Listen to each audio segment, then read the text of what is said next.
Holmes, what happened? I feel deathly. And you look it. Let me examine you.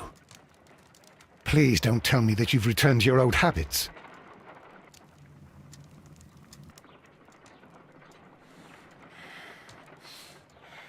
The pupil is dilated.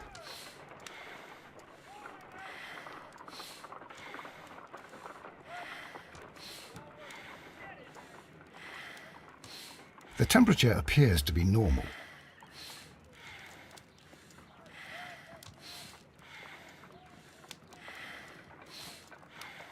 I need to concentrate and count the heartbeats.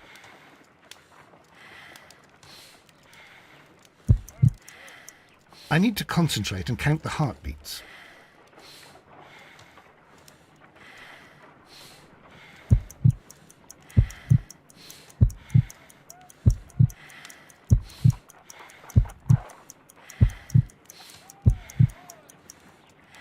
A weak pulse, around 50 beats per minute.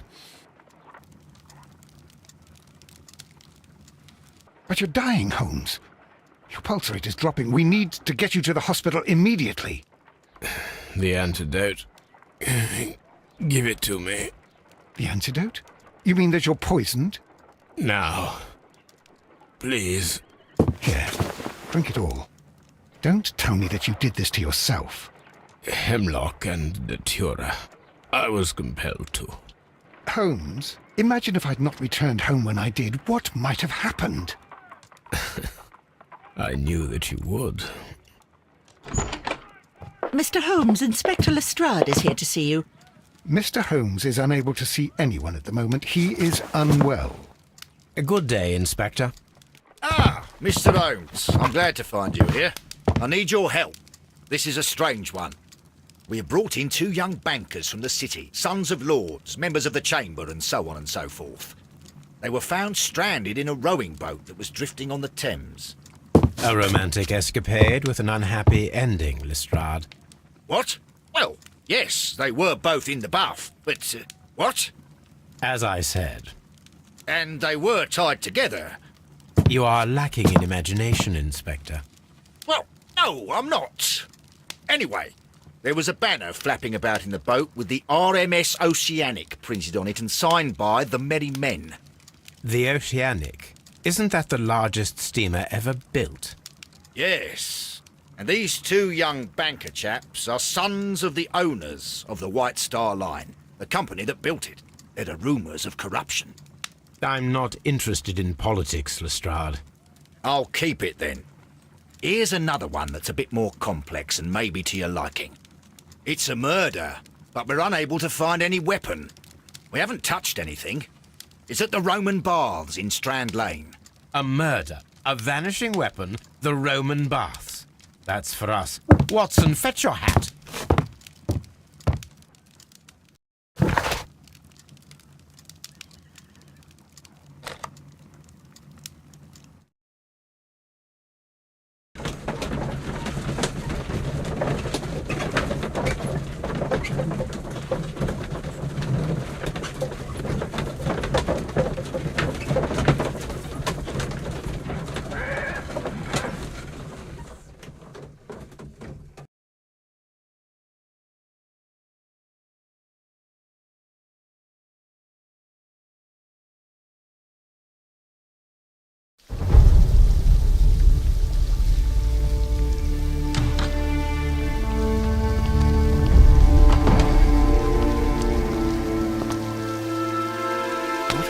Beautiful place.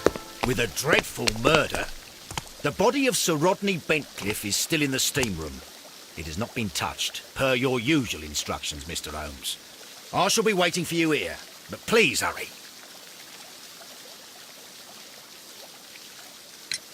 Are you able to identify the men who were with the victim in the steam room? Yes. The manager of the bath, Sir Gregory Pitkin, a lad from the City Council, Garrow, and an archaeologist by the name of Blinkhorn. I think the plump one, Garrow, did it. He doesn't seem right in the head. Well, we shall see. You found no murder weapon? No, and that's why I called you. All three witnesses and the victim were locked in when the murder occurred, and they remained so until we got here. We even had to pick the lock to enter. I see. Was there anyone else here, apart from those gentlemen in the steam room? Yes, a Mr. Phillips. He was the one who called the police. He'll be able to give you more details.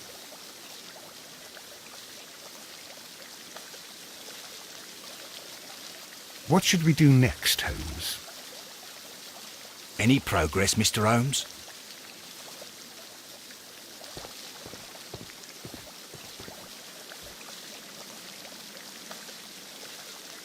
Good day to you, Mr. Phillips. My name is Sherlock Holmes, and this is my colleague, Dr. Watson. Would you be so kind as to answer our questions? Certainly, sir.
Please tell us the chain of events from the start of your day.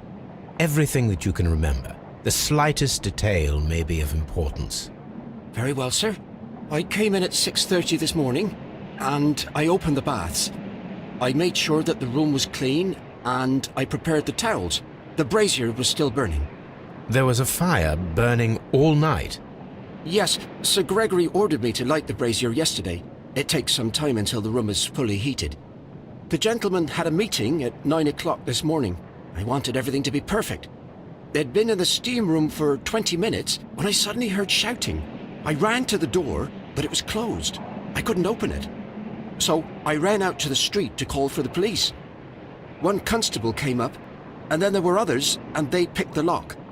Then Inspector Lestrade came along, and he told us that nothing should be touched. Did you receive any other visitors this morning? No one. Until these gentlemen arrived. Sir Gregory was the first.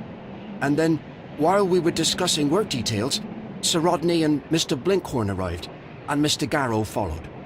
What happened after that? I waited until they'd all entered the steam room, then I returned to the hall. The changing room door was open, so I should hear if they needed anything. You would have heard if someone had entered or left the steam room. Certainly, sir. These doors make a lot of noise. I'm always wondering what's on your mind, Holmes. The steam room's on the other side, Mr. Holmes.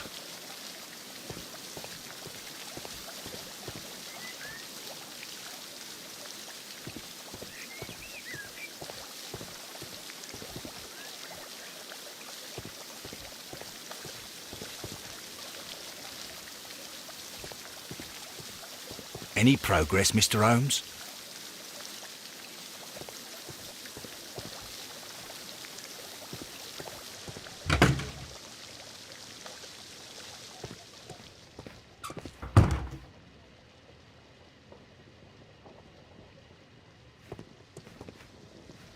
These clothes belong to one of the suspects from the steam room.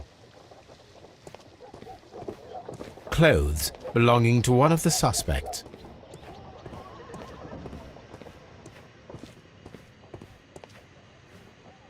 Expensive clothes belonging to one of the men from the steam room.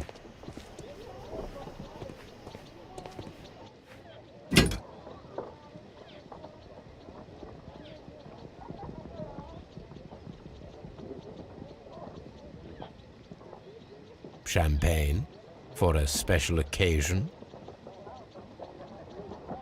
An ice bucket to keep the champagne chilled.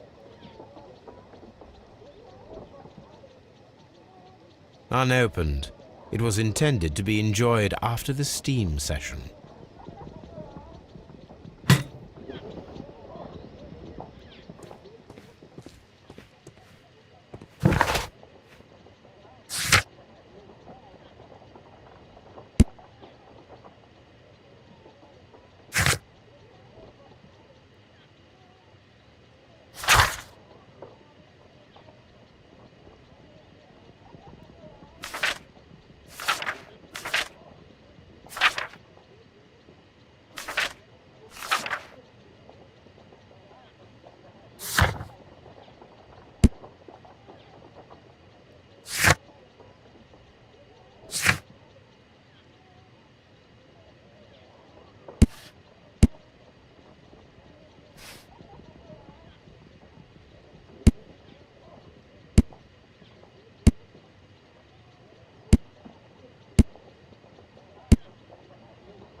Lord, Holmes.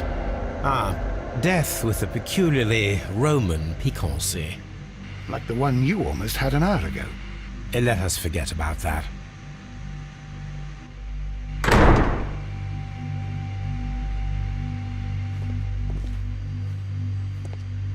We don't have many leads here.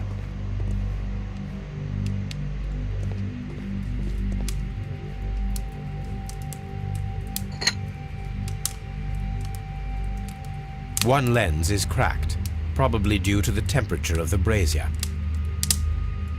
These lenses are for myopia. The wearer is short-sighted.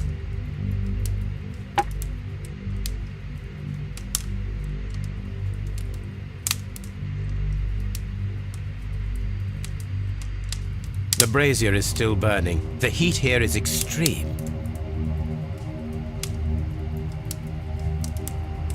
I will need something to pick up this melted metal. It is too hot. I cannot reach into it.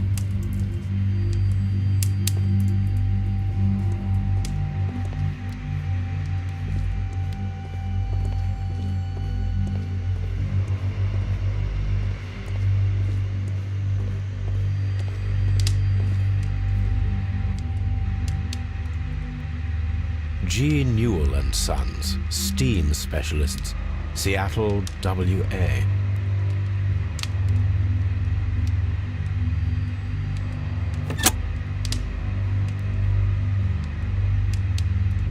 With the steam on, I'm unable to see even a few feet away.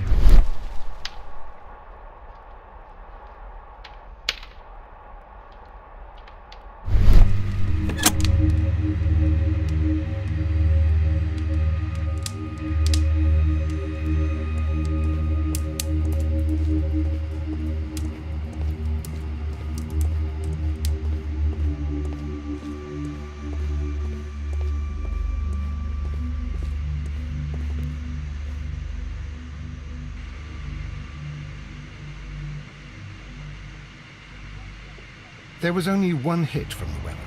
It pierced the right eye straight through to the brain. Death would have been instantaneous.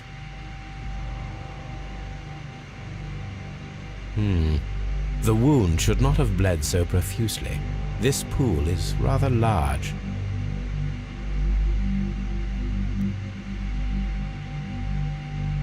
Some dirt or earth. I'll take a sample. Look, Watson. He was wearing a ring. He very likely removed it before the steam session.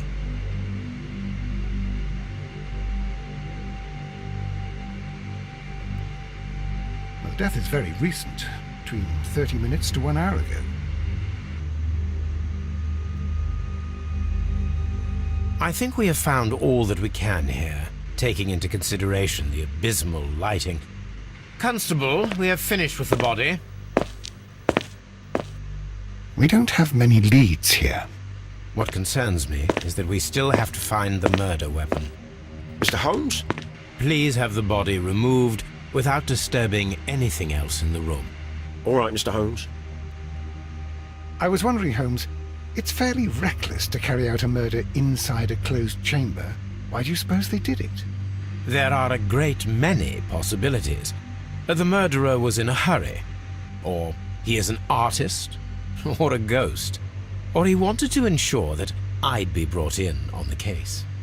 Probably the latter. You are ridiculous, do you know that?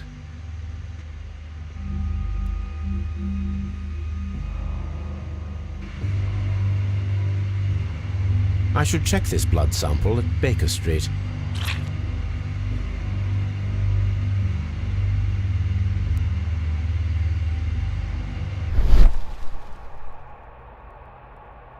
This key was covered in blood.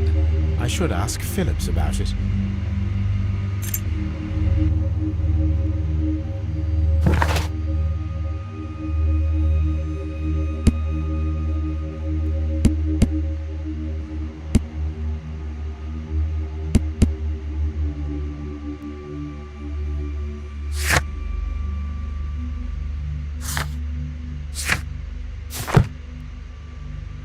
Have you found something interesting?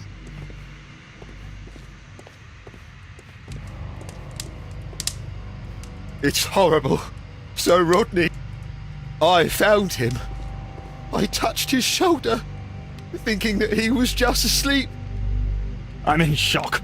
I don't want to talk. If you have to interrogate me, I'd like to be dressed properly first. It's horrible. I can't talk at the moment. I can't understand what happened. Am I allowed to leave? Mr. Holmes?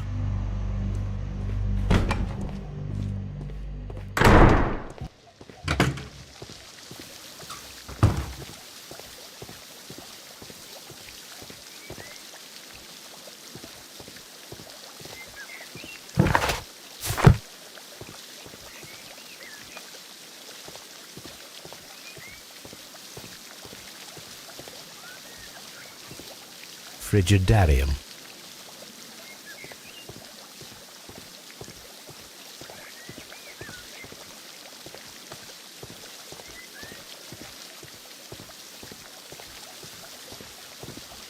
The steam room. The changing room.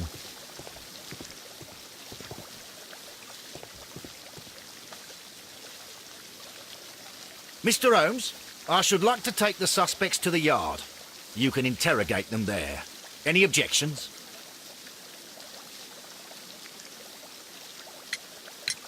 Please wait. I need to do something first.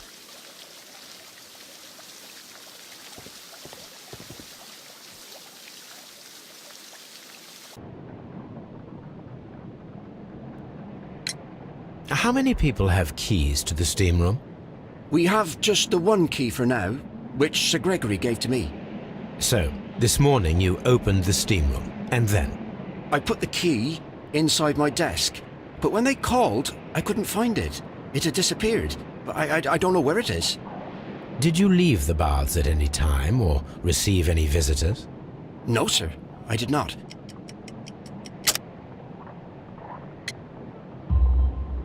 You are not telling the truth, Mr. Phillips. You left your work this morning, and you went to the post office, where you dispatched a telegram at around 7:30. But how could you... No, The telegram was for someone in Manchester. Mr. Holmes, it's I'll tell you everything. I left the baths at 7:20. My sister wrote to me yesterday, and she needed a reply, or our mother is unwell. I was away for 20 minutes, and I closed the baths on my way out. Did you receive a reply from your sister?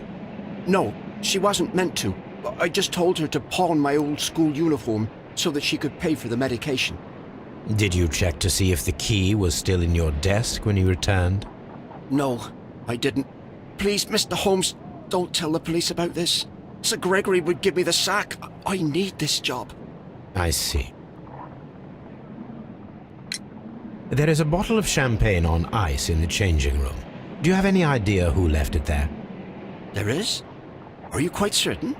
I didn't pay any attention. Do you believe that it's important? What should we do next, Holmes?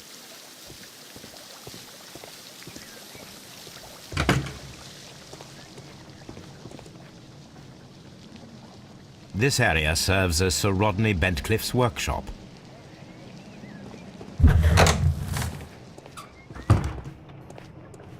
Archaeological findings. Old clay pots with numbers inscribed upon them.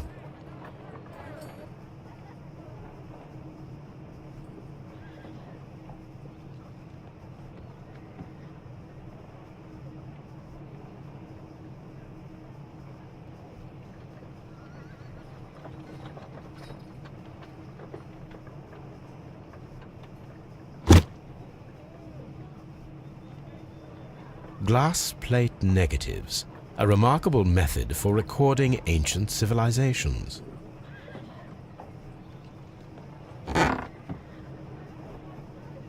A glass plate negative is missing.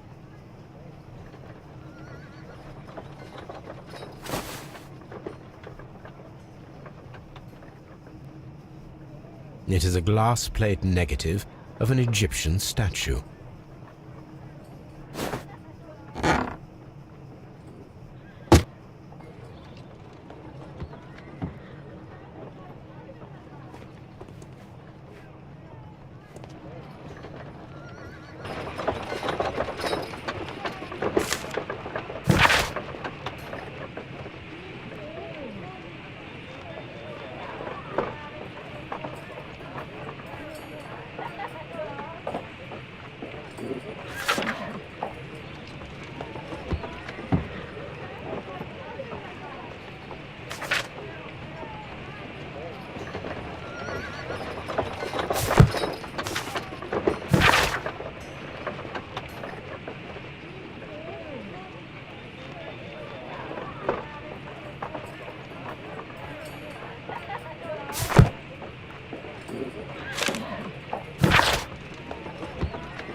A shape has been cut in the plate.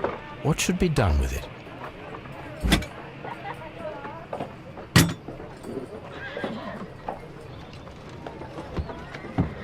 Archaeological findings.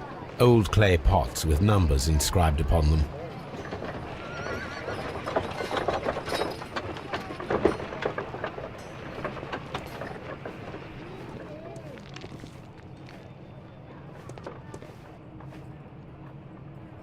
Tools used by archaeologists in their research.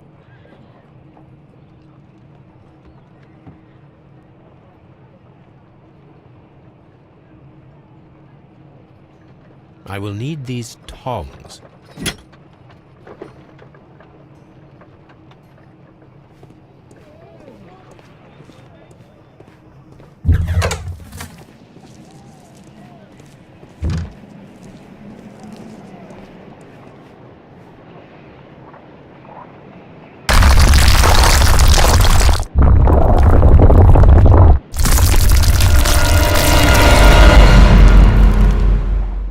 My God, are you all right?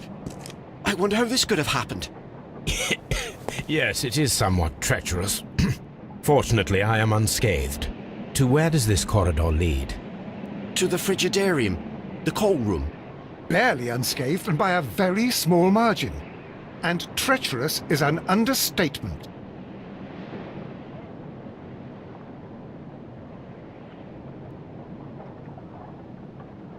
Those stones weigh tons. We won't move them. It does not matter. If our investigation requires it, we shall ask for them to be removed.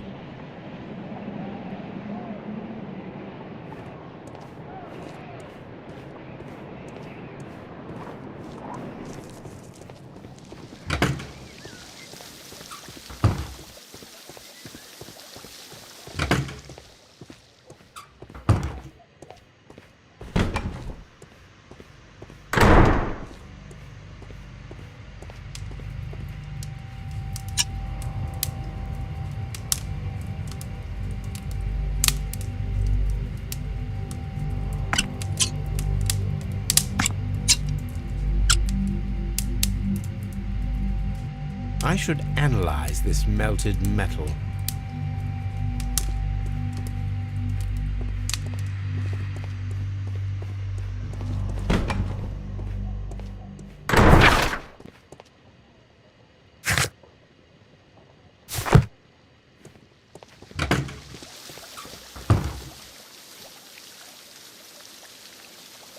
Mr. Holmes, I should like to take... None, Lestrade. These baths are becoming sinister.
Here it is. By the eye he was punished, for he saw that he was not worthy. Dreadful.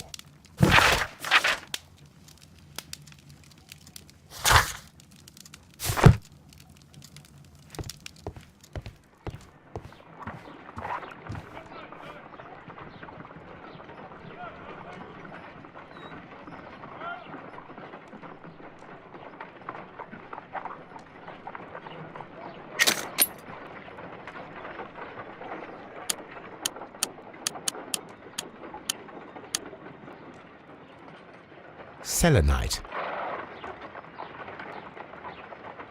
Pyrite, otherwise known as fool's gold.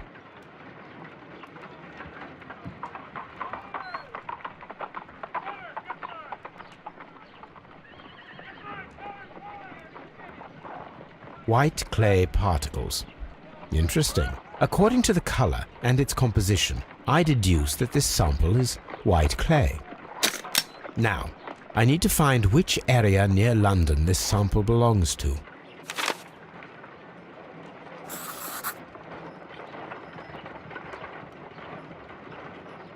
The sample of dirt belongs to the White London clay region, located near the city of St. Albans.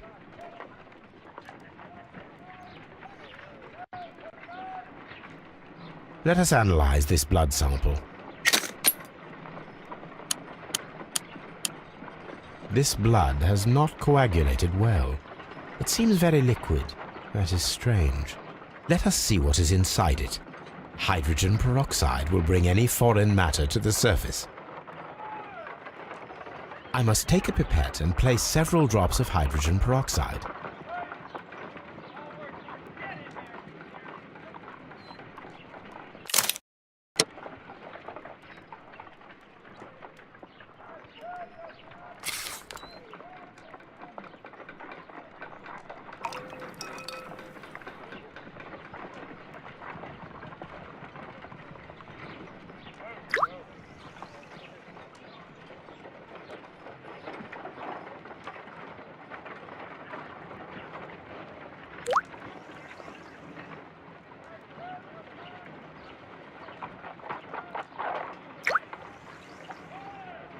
Water.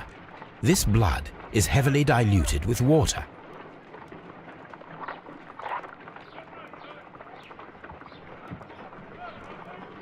This is a piece of metal taken from a brazier.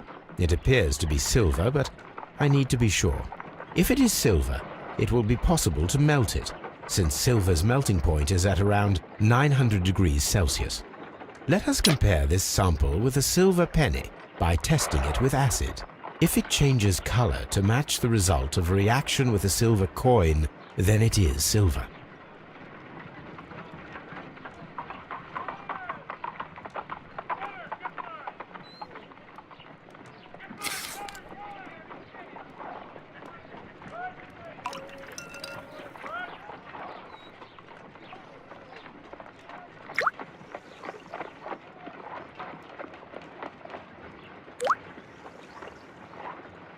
The reaction is the same red stain.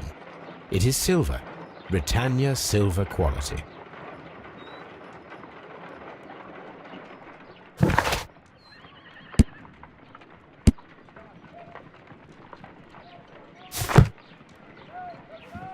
What should we do next, Holmes?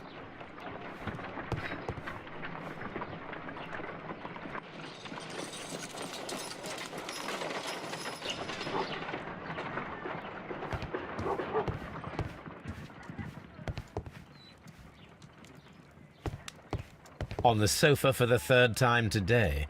Well, don't be surprised if Watson sits on you again.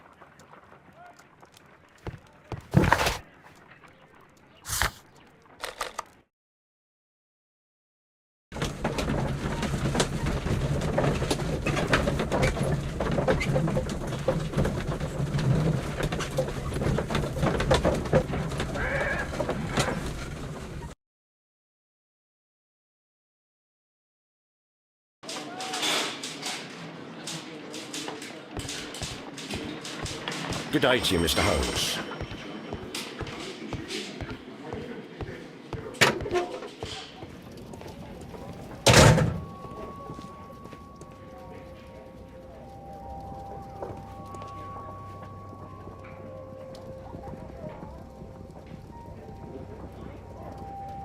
This ring was most likely the one that Sir Rodney wore. He removed it before entering the steam room.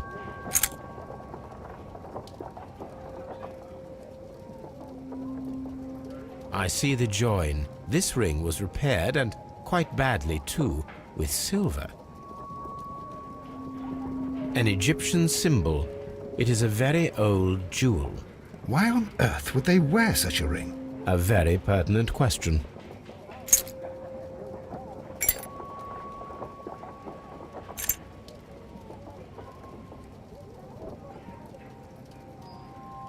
An old and rather dirty coin.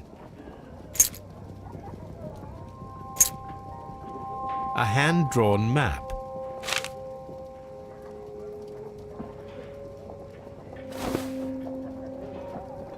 Rodney Bentcliffe's notebook. It may contain something of interest. The last pages were torn out. We must find a way of retrieving Sir Rodney's last lines. Watson, please prevent anyone from entering the room. But first, fetch me a pencil. To begin with, a few strokes of the pencil will be enough. I don't want to damage the traces.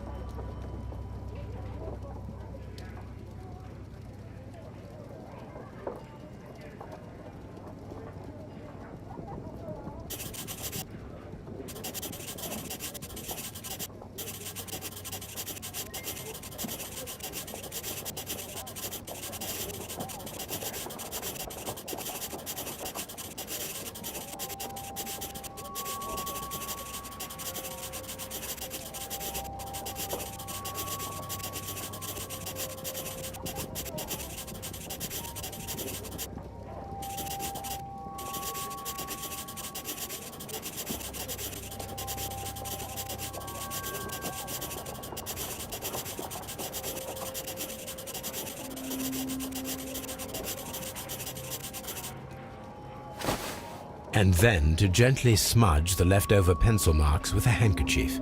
I'm sure that Watson won't mind if I use his.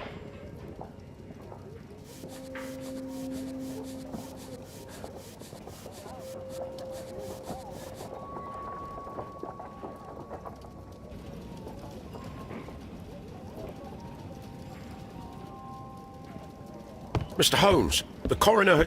But what are you doing? Tampering with the evidence? I prefer to make them talk. Today, I almost found it. This date will go down in history. Sir Rodney was about to make an outstanding discovery. Wonderful. I could retrieve only the final words. The rest of it is lost. Perhaps the autopsy will assist us in that matter. I'm not sure that I can allow you to inspect the body now. I am sure that you must, Constable.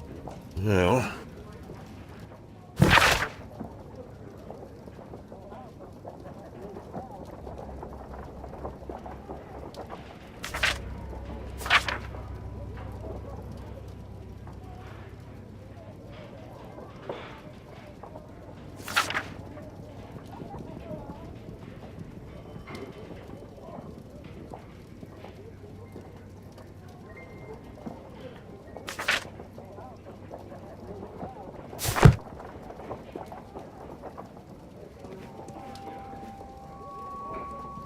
An ordinary pencil.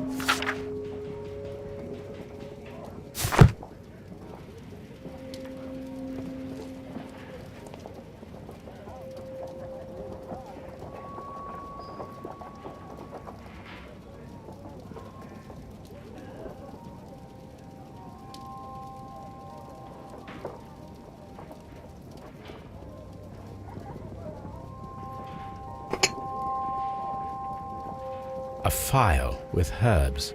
Do you know what it is, my dear fellow? It's the St. John's wort flower, Holmes. It's commonly used as a drug against melancholia. However, an overdosage might lead to a rash or even hallucinations. When Garrow found Sir Rodney dead, he wiped the blood upon himself.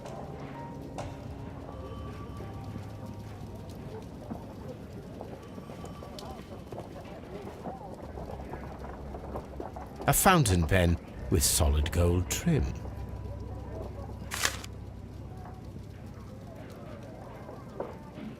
Sir Gregory Pitkin's visiting card.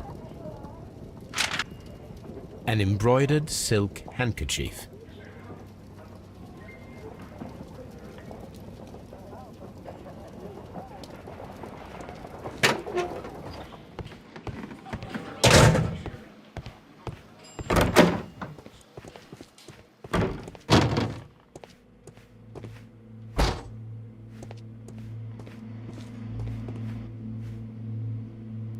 According to the coroner, there were no cardiac problems nor lung congestion, but there were traces of fungus, possibly contracted from the Egyptian tombs. The coroner observed no stomach nor liver disease, if we're to accept that Sir Rodney was an occasional drinker and 63 years of age.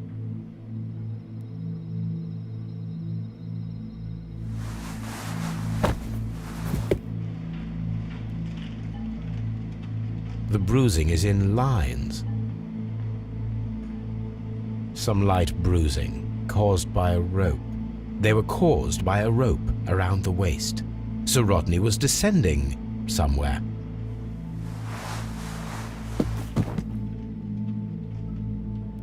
An unusual wound, inflicted by a curved knife, which resulted in instant death, as the coroner's report says.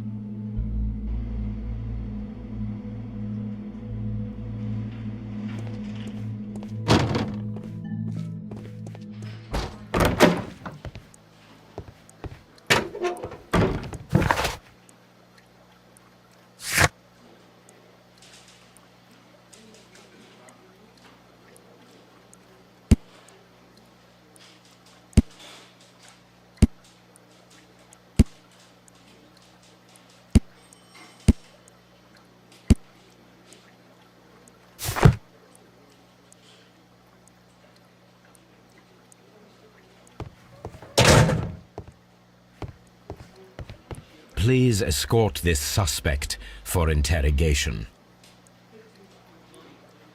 Good day to you, Sir Gregory. My name is Sherlock Holmes. I'm assisting the police with their investigation of the murder that took place this morning. Would you mind answering a few questions? Tell me, Mr. Holmes, will I need to stay here for very much longer?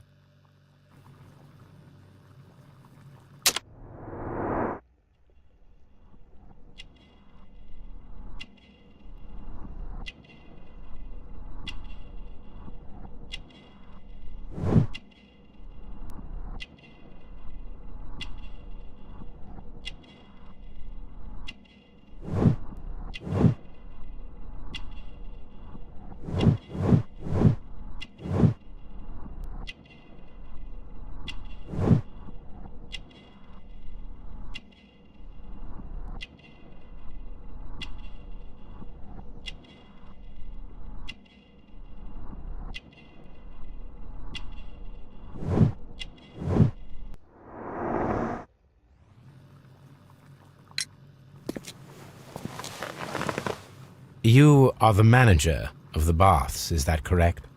Yes, I'm passionate about archaeology. I wanted to restore the ruins. My ambition is to open the baths to the public. Living archaeology can be a profitable business, although now I'm not so sure. I see. When do you wish to begin using the baths?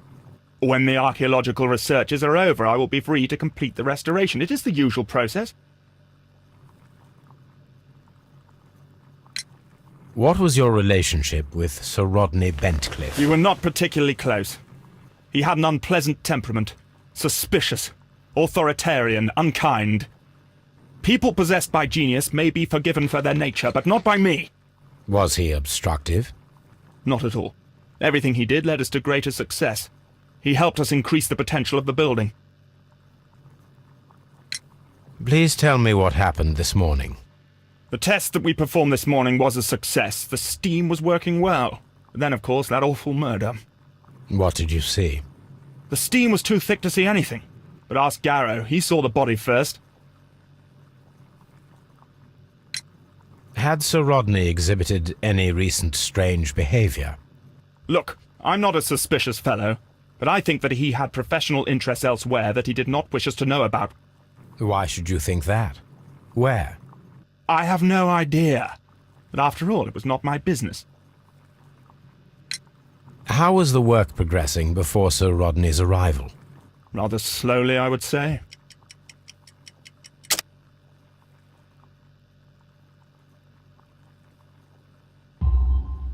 Sir Gregory, could you please explain this letter? You expressed the wish to call off the research work at the baths.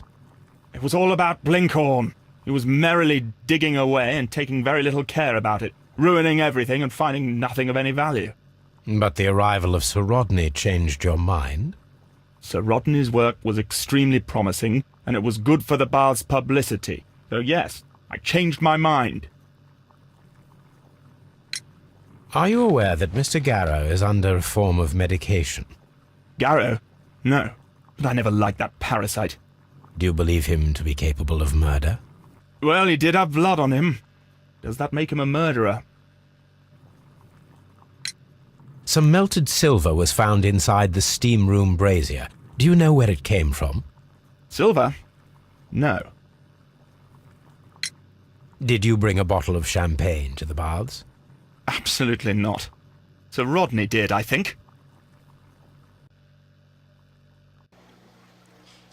Please escort this suspect for interrogation. Good day to you, sir. My name is Sherlock Holmes, and I am assisting the police with their investigation of the murder of Sir Rodney Bentcliffe. Would you mind if I asked you a few questions? Not at all, Mr. Holmes. My name is Percival Blinkhorn.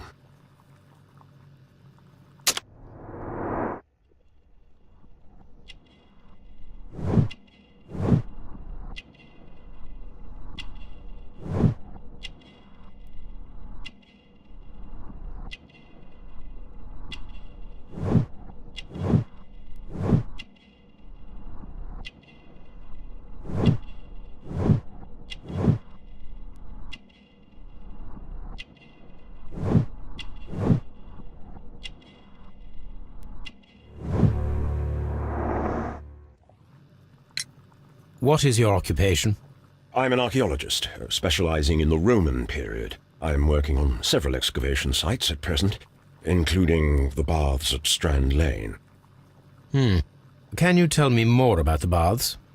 Well, we're hoping to retrieve a great many interesting artifacts from the site, and to list any items of value before their eventual restoration and exhibition. And has it been successful? It has, thanks to Sir Rodney. What was your relationship with Sir Rodney? Well, I couldn't say that he was a kind man, no. But he was talented. I felt a great admiration for him, I must say. Was it your first collaboration? I had met Sir Rodney briefly once in Egypt, and I'd shared my researches with him. Surprisingly, my work did convince him to come here. He arrived only a couple of months ago. Surprisingly? Well, Sir Rodney was a cold man, and so very secretive too. But I learned so much from him. I can't believe that he's dead. Can you tell me what you saw today?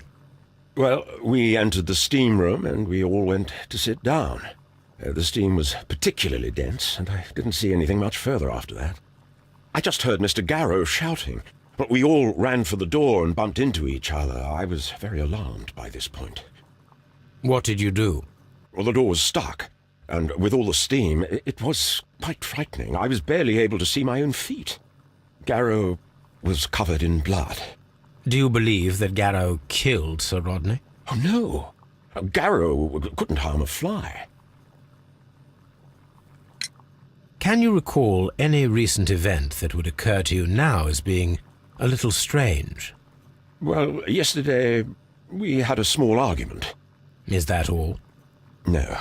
Sir Rodney informed me that he was to attend the London Archaeological Congress with me. Then he advised me of quite the opposite. And rather aggressively, too. Do you recognize this ring?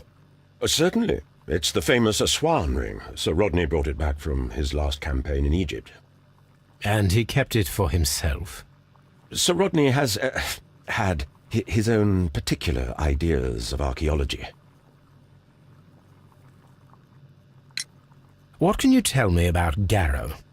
Well, he always looks so sad, and he has been acting strangely lately. He complains about voices and visions. I will keep an eye on him because I'm worried. How well were your researchers progressing before Sir Rodney's arrival? Rather well.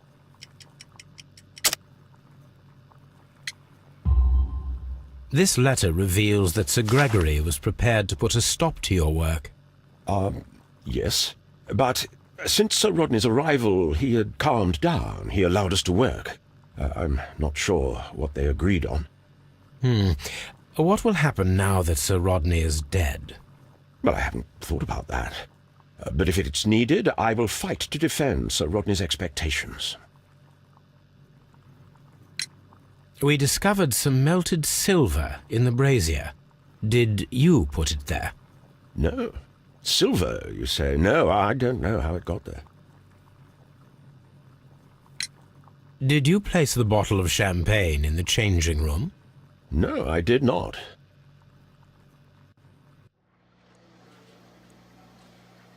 Please.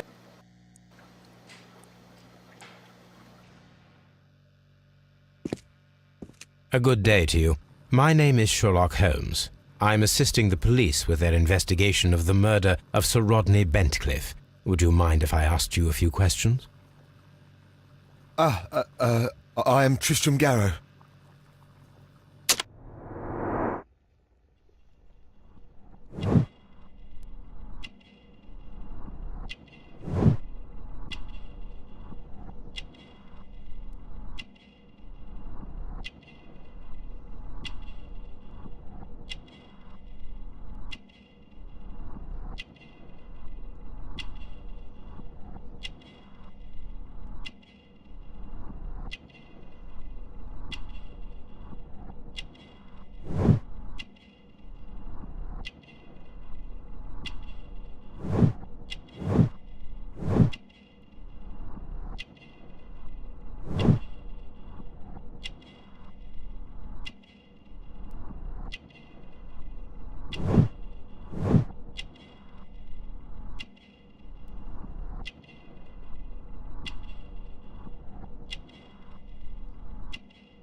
What is your occupation?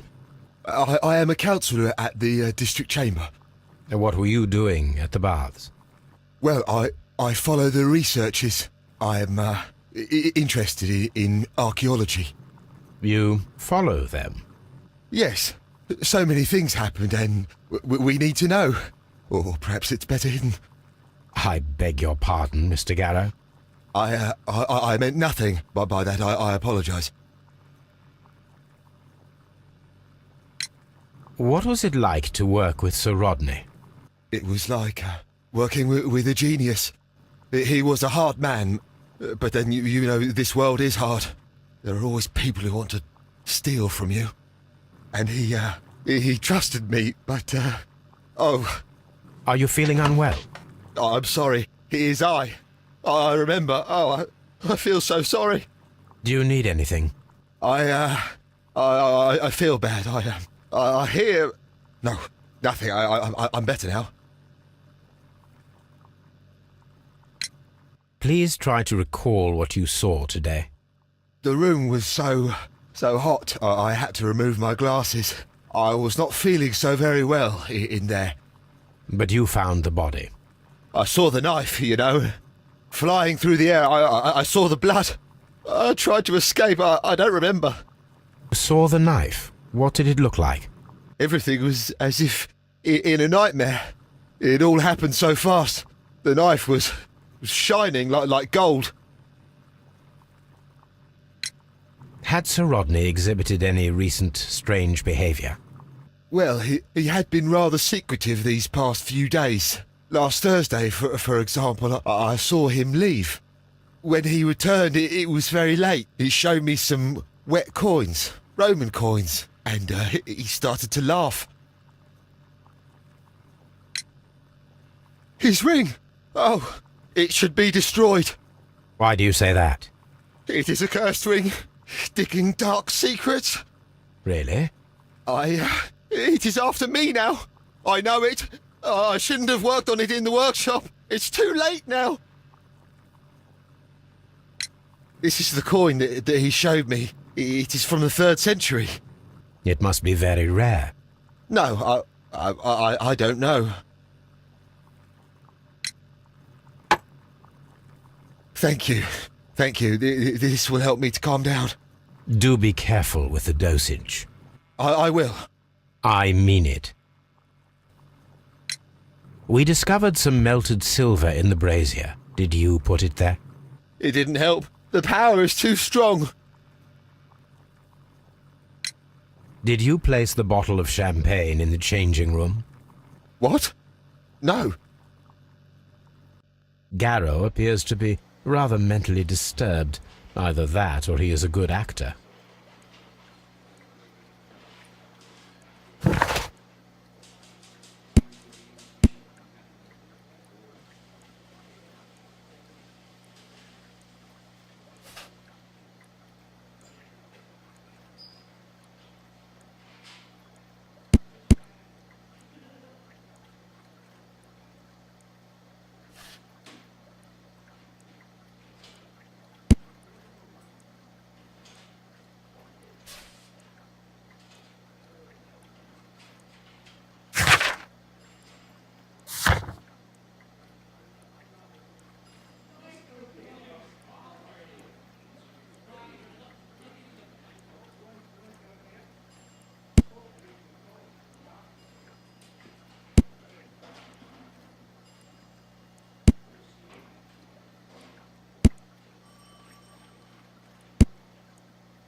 Now we have two maps.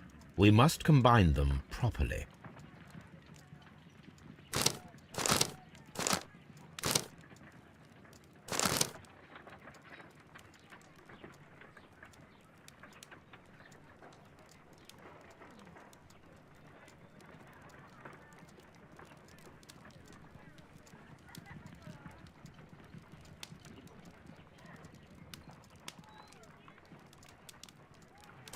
Watson, pack your bag.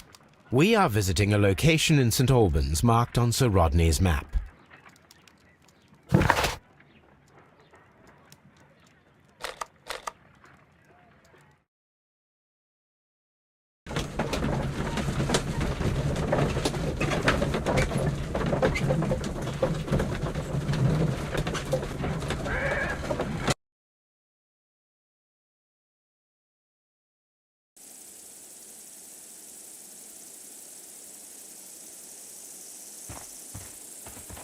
This archaeological site has been abandoned. Why did Bentcliffe come here?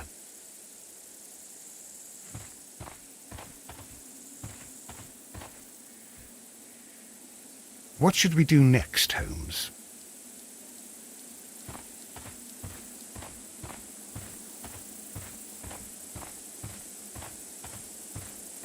This archaeological site has been abandoned.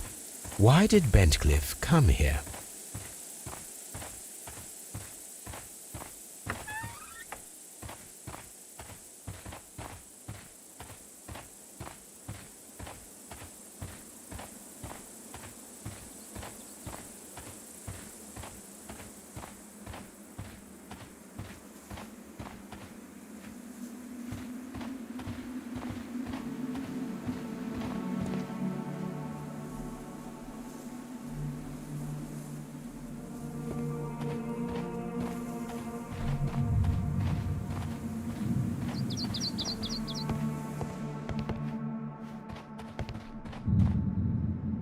This is the map of the site. We are at the heart of an old Roman city.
The door has been left open.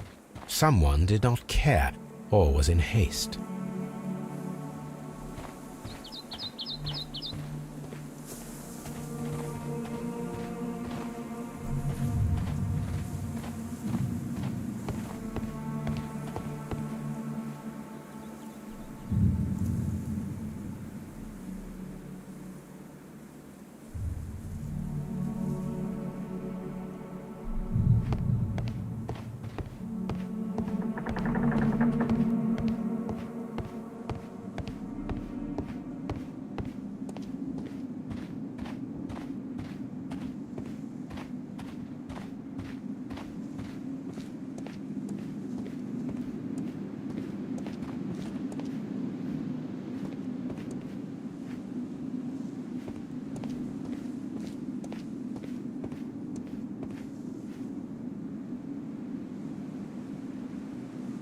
Vulcan, the god of fire and metalworking.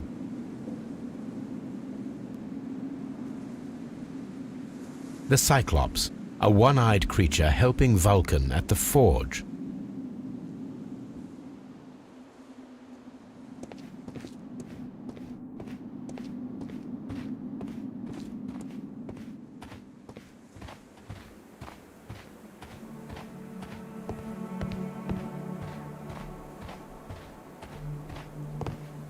I don't need the ropes for now.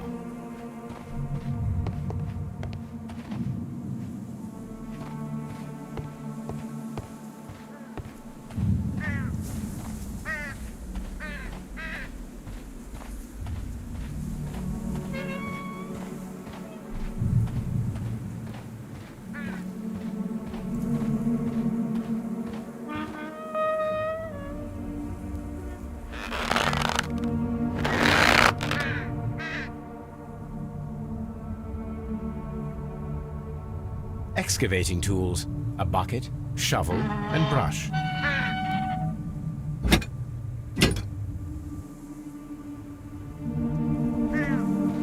I don't need the ropes for now.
This railway is used to remove rubble from the site.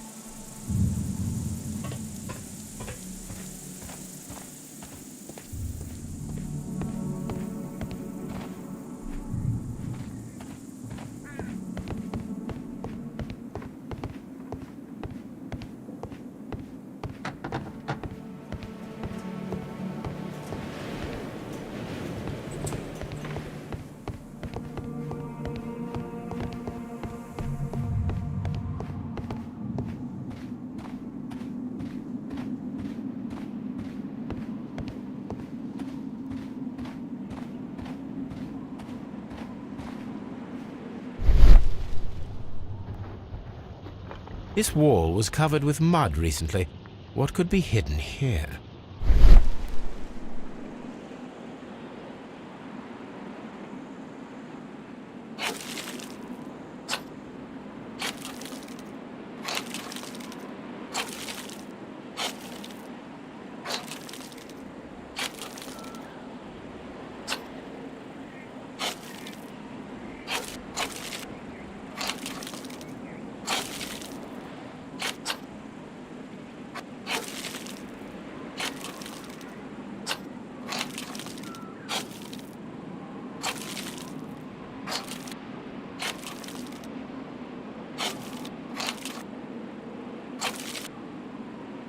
I can see now.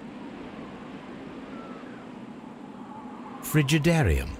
It is located at the Roman Baths in London. Someone took the time to hide the fresco, but what for? I need to visit this place.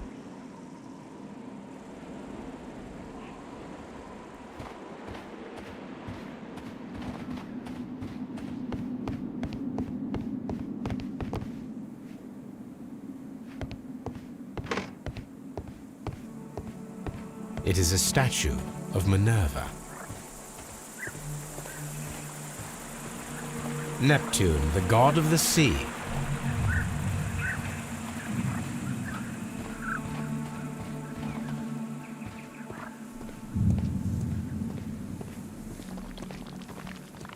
Construction hooks. Construction hooks.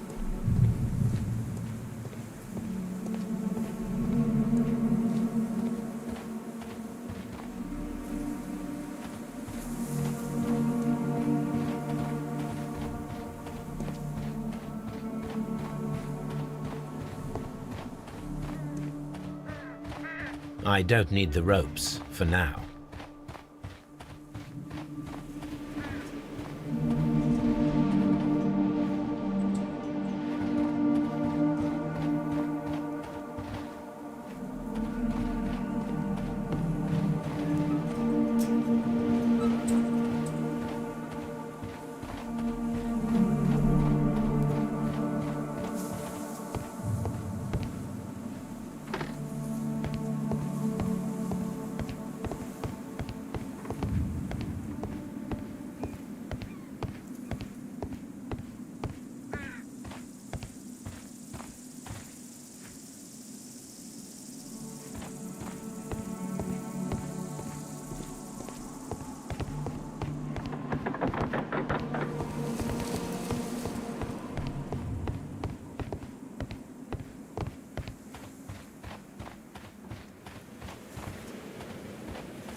I'm always wondering what's on your mind, Holmes.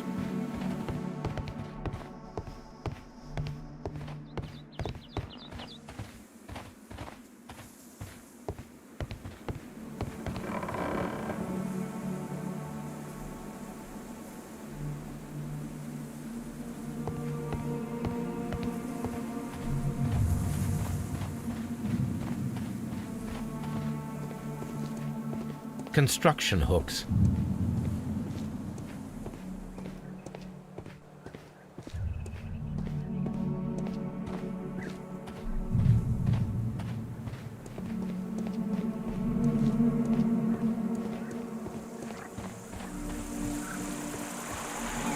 It is a broken statue of a bull.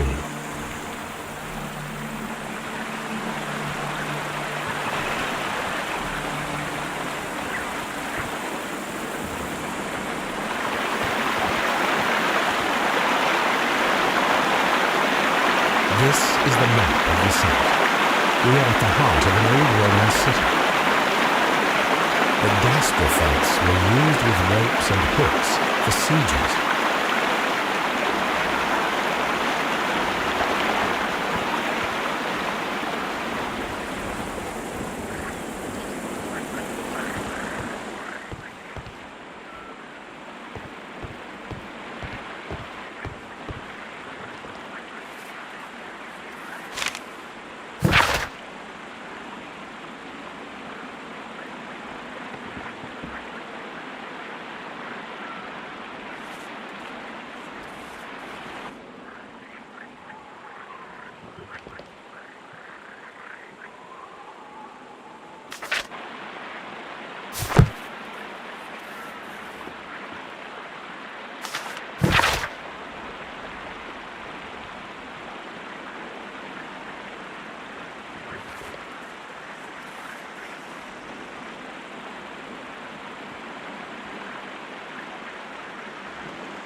The gastrofets were used with ropes and hooks for sieges.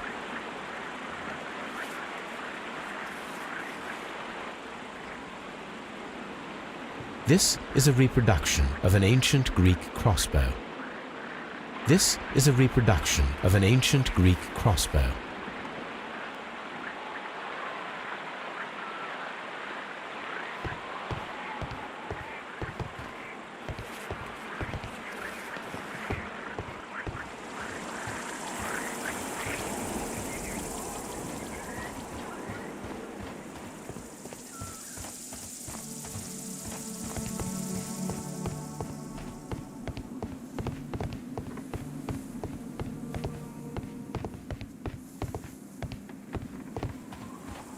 It is a statue of Minerva. It is a broken statue of a bull, Neptune, the god of the sea. Construction hooks.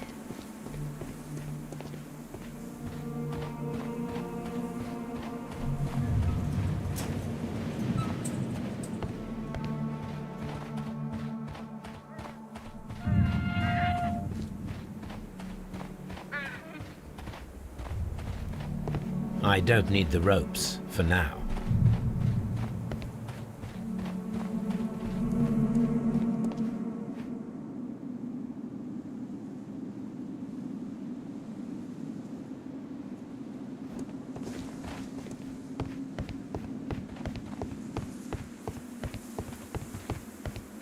We don't have many leads here.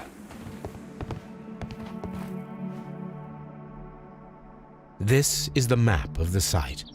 We are at the heart.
There are 12 pieces here.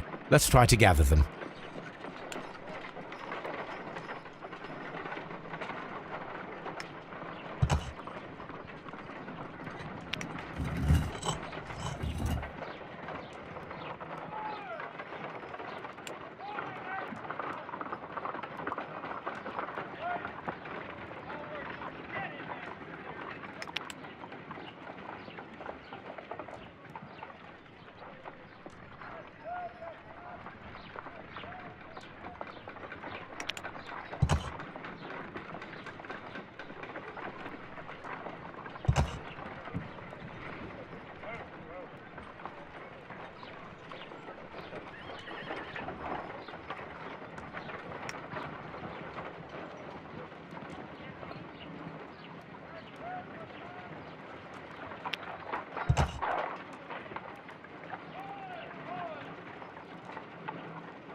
I will count this piece as a starting point.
It is a mold, and it is ready for casting. The mold is prepared for casting. We just need to fill it with certain material. Sir Rodney has made a reconstruction of the mythical golden knife. He seemed unafraid of maledictions, and yet... The mold is prepared for casting. We just need to fill it with certain material.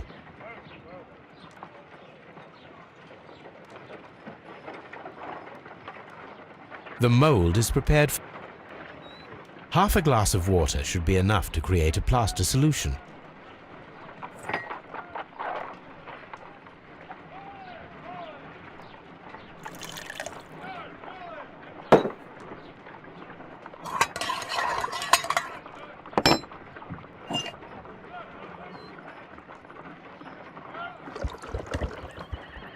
Now let us see what we have here.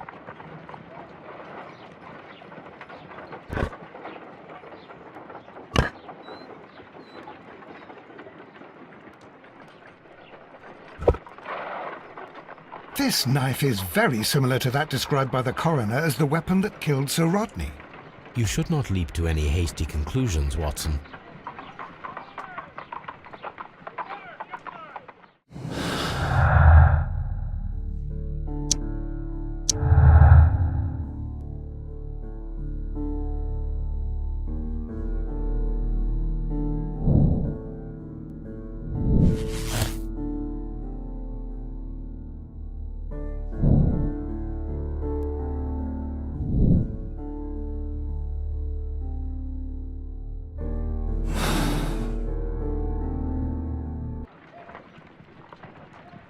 Let us try to create an object from silver by using the mold.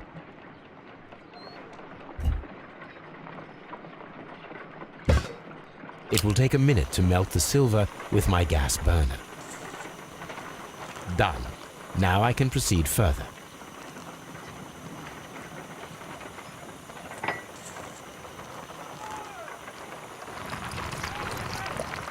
The mold is hot. I should wait for it to cool down. Done. Now I can proceed further.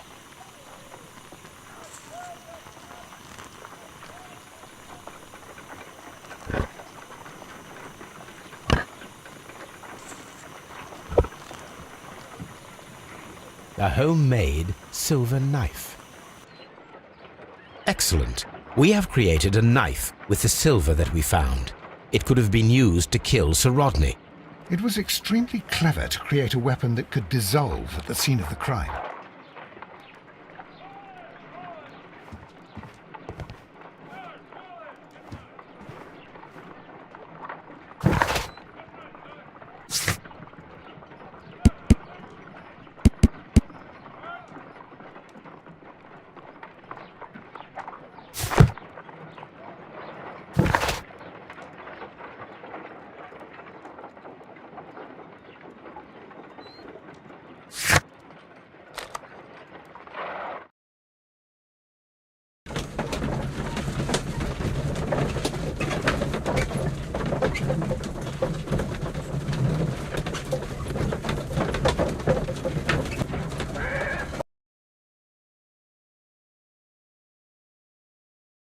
Mr. Holmes, we've cleared the corridor to the Frigidarium. You can visit it now. Thank you, Mr. Phillips. All these events are bad for the baths. And my job.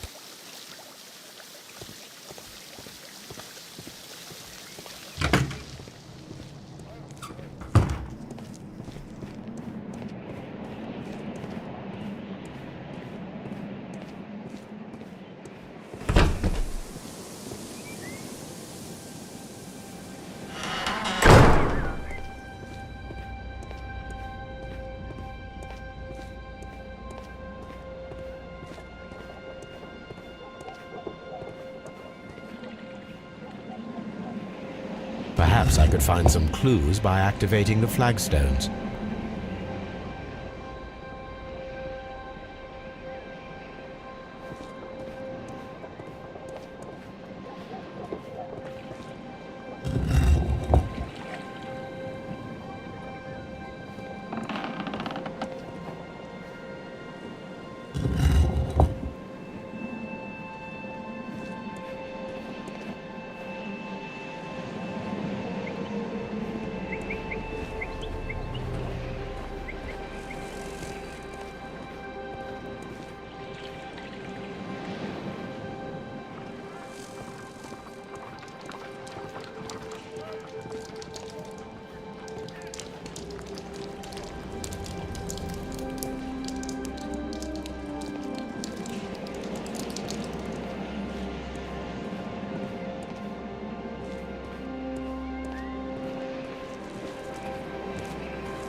A hidden symbol.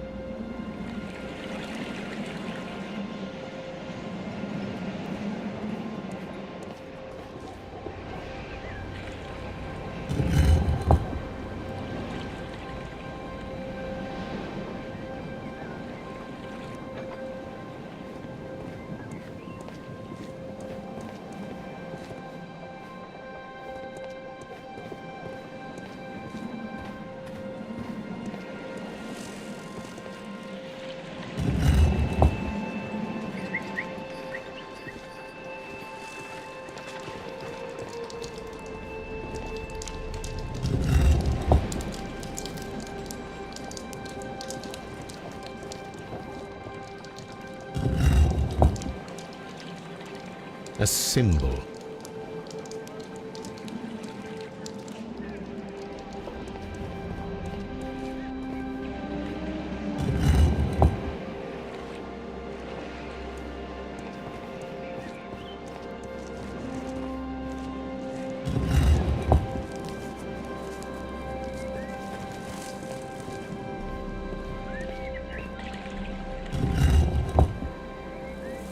A hidden sign.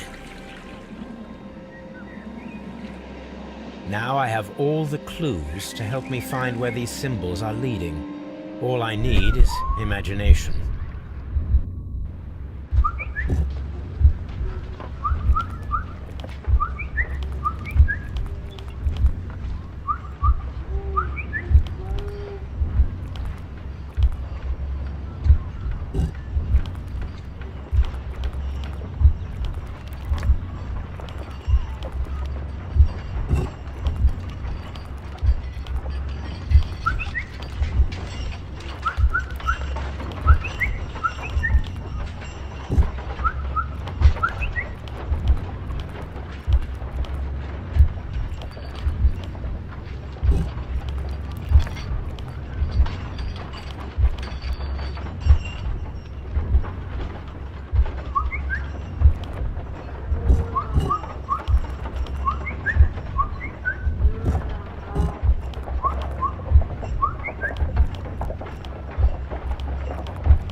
The signs are pointing to this bust.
What is this place?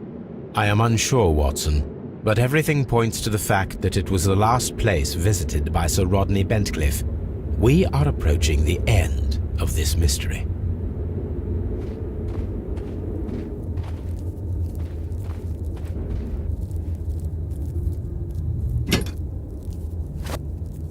A broken glass plate. What is it doing here? I should examine it at Baker Street. How very peculiar. An ice maker. Why would Sir Rodney have brought such a device here? A sack of crude salt.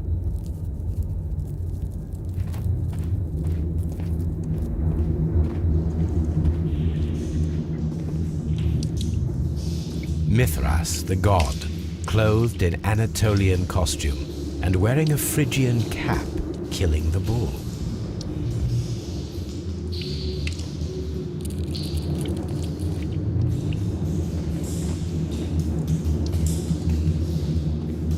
This fresco resembles either a ladder or a hierarchy.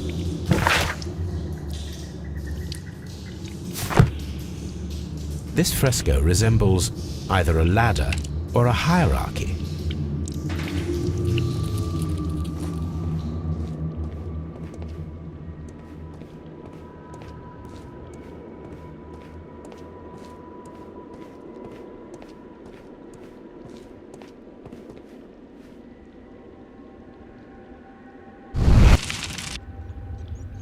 The fire casts a shadow upon the floor.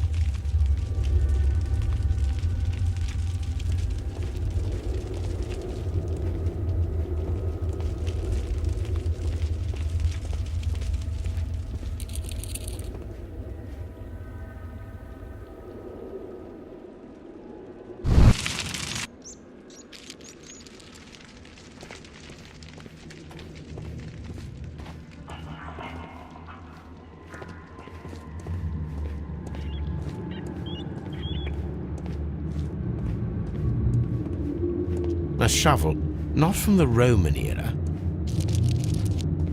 Mummified bodies. We're in some type of catacomb. Mummified bodies. We're in some type of catacomb.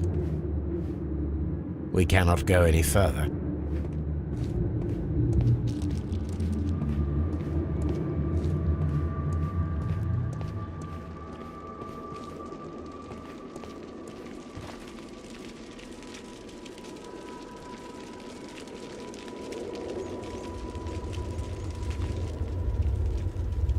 It resembles a bull. It is very similar to the face of Mithras.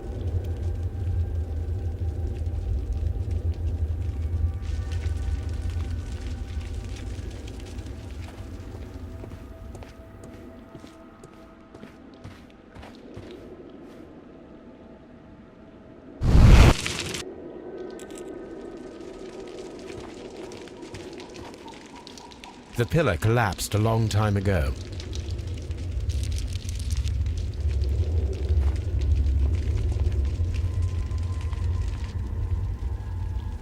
That is the symbol of Neptune, the god of the sea.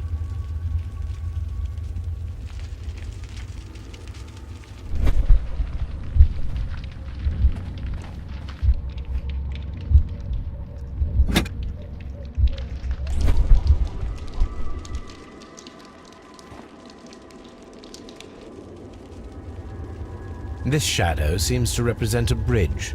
The shadows show us the way to go. We will find Mithras after Neptune, the bull, and the bridge.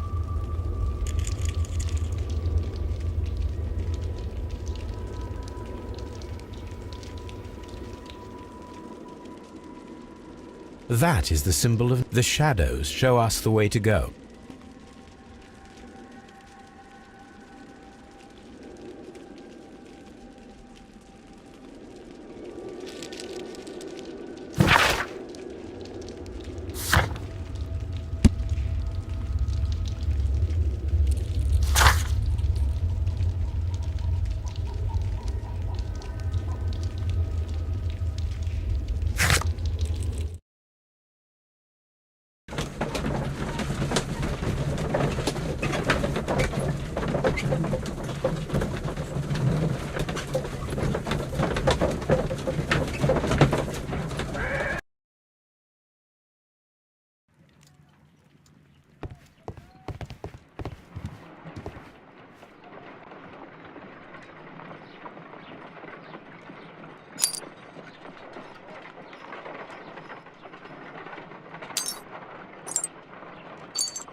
Done.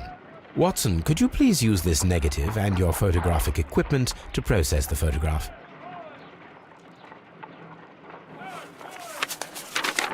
Thank you, Watson. Now I must use reagents to develop the photograph.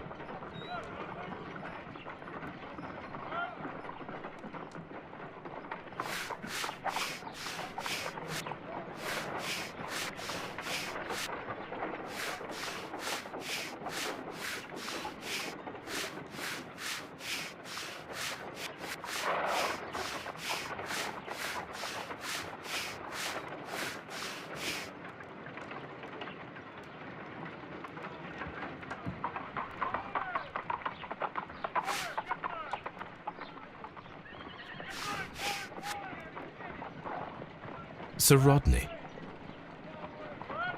Ice cream. Salt. Ice. Another archaeologist, most probably. Ice cream. The Pyramids of Giza in Egypt. The Pyramids of Giza in Egypt.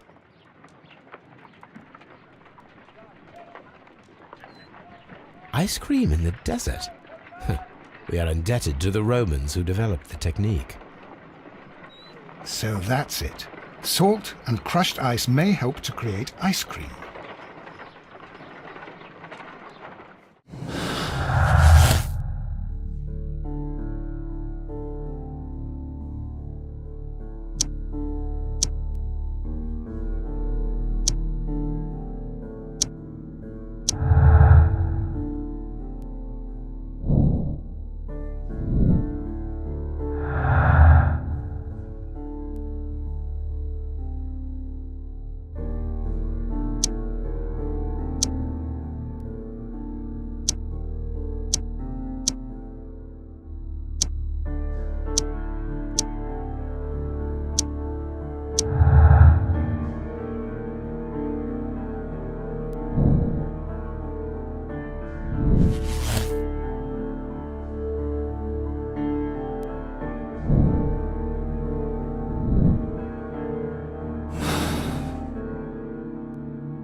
Ice, salt, and then the mixing. It should be elementary. We need to reach minus 20 degrees Celsius to fully freeze the water inside the mold. Before beginning, I must remember that I have enough ice and salt for no more than 4 attempts.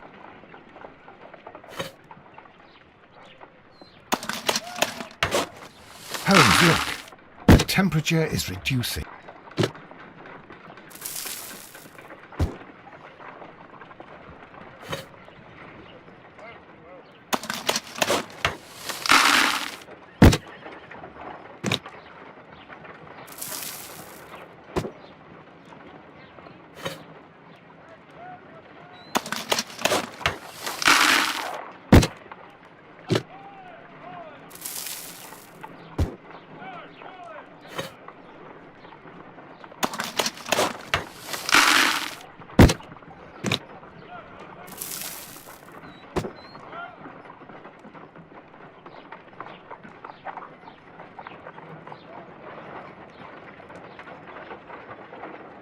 We cannot be making it correctly. Let us try again and be precise with the timing.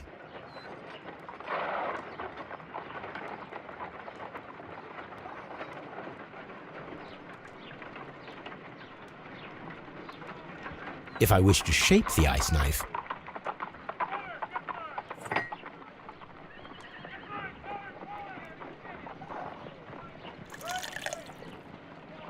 before beginning, I must remember that I have enough ice and salt for no more than 4. Ice, salt, and then the mixing.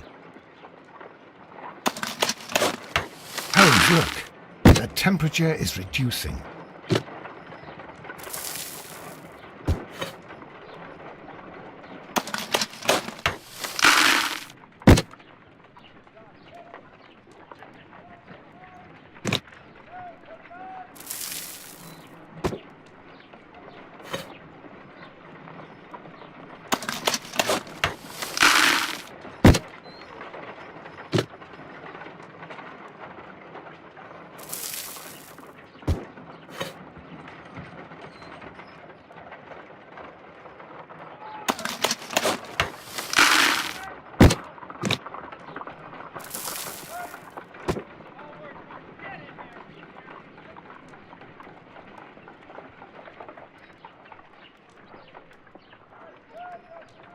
We cannot be making it correctly. Let us try again and be precise with the timing.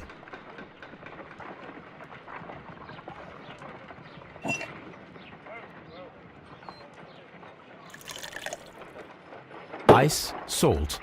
Before we... Holmes, look. The temperature is reducing.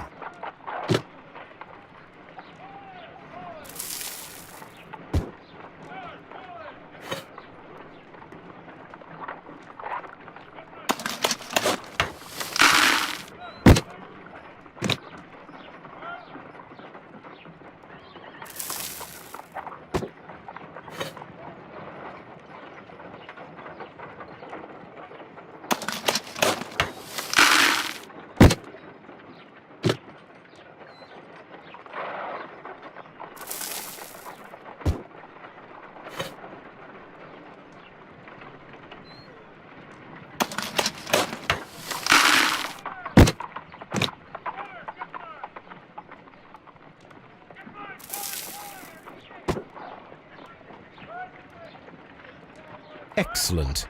Now we must check to ensure that it is adequately frozen.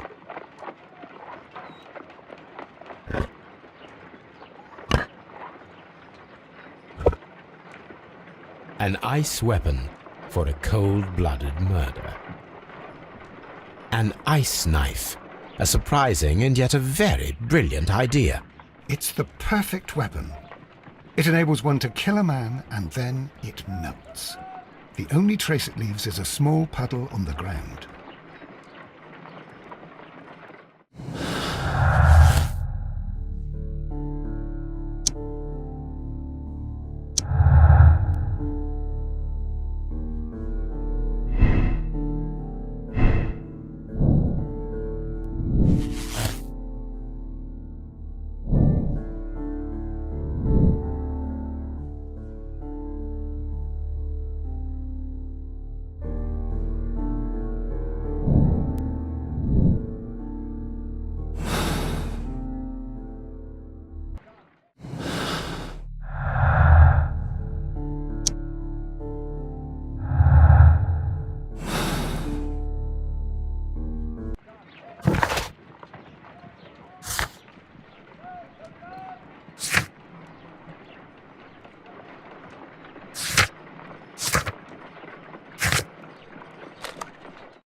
Please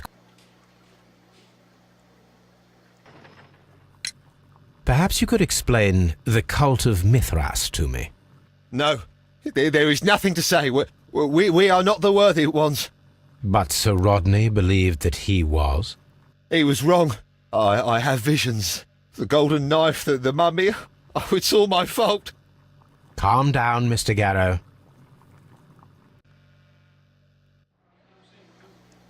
Please. What can you tell me about Mithras? Oh, so much. It was the core of our work. Why do you ask? Were you seeking the golden knife? I see you are an amateur. Yes, the golden knife was our grail. It is said that it bears the only text explaining the ritual of the cult of Mithras. I understand. I read something about immortality. A myth. The knife would provide immortality only to the worthy one, and yet it is cursed, and it would kill you if you are not initiated. Did you expect to find the golden knife at the baths? Well, Sir Rodney thought that it might be there. Did you observe the knife representations there? They are so extraordinary, and we had hoped... it is a tragedy that he has passed away, taking all of his secrets with him. As soon as I've been released, I will continue Sir Rodney's researches in his memory.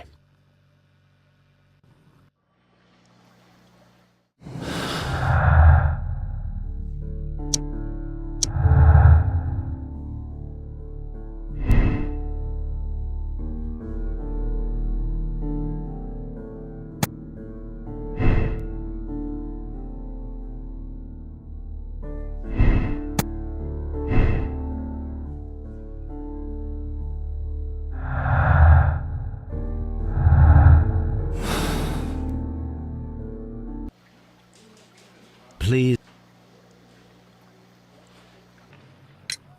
The paintings in the baths are focused on Mithras, I understand. Yes, they are what make this place remarkable. And that is why Sir Rodney came here?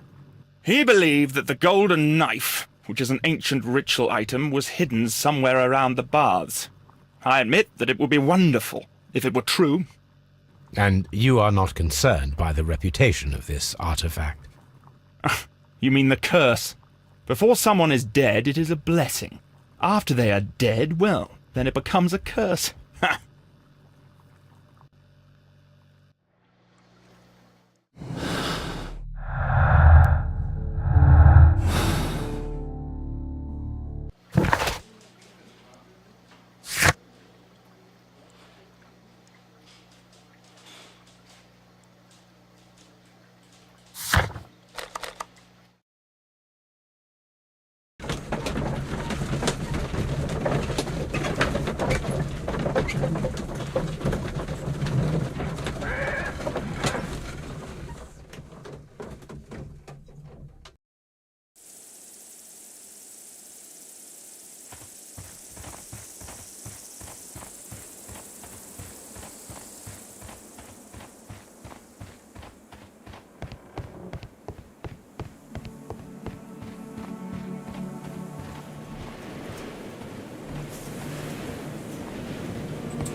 Frigidaire.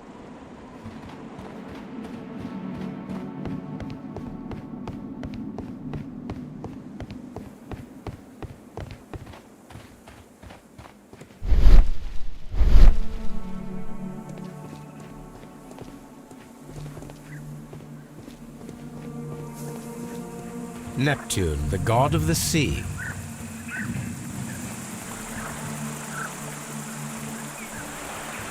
It is a broken statue of a bull.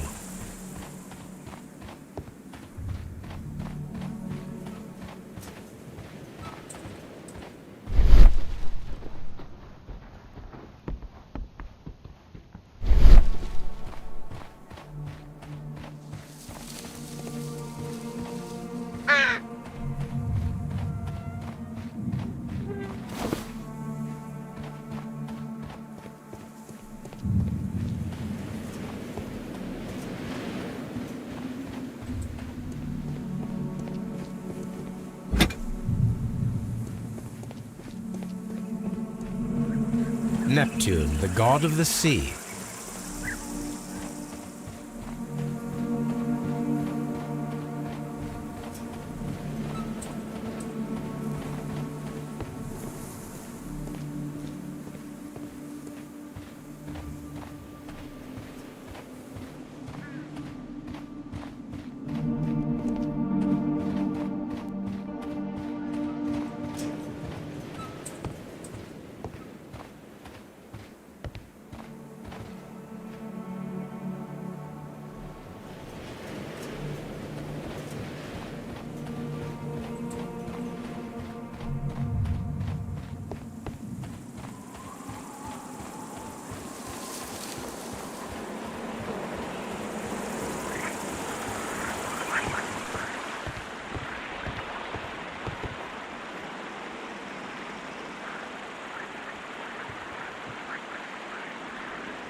The gastrofettes were used with ropes and hooks for sieges.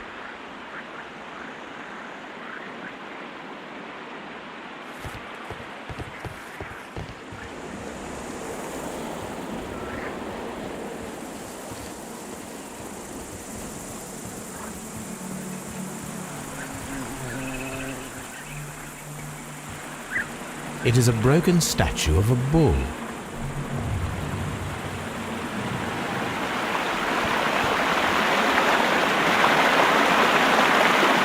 The gas... This is...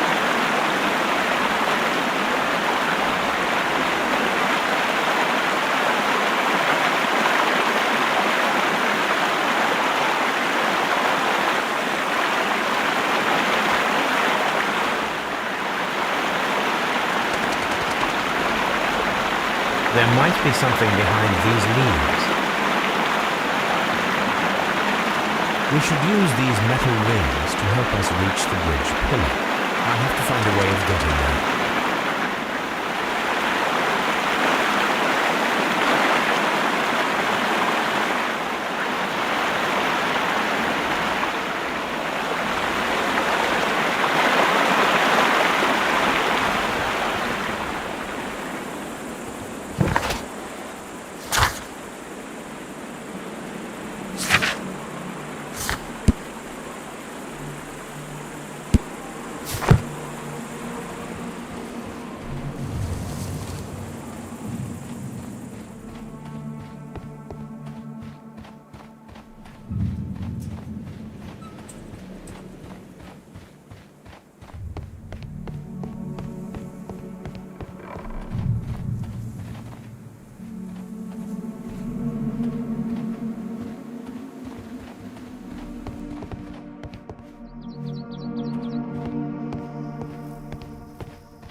I should use the appropriate object here.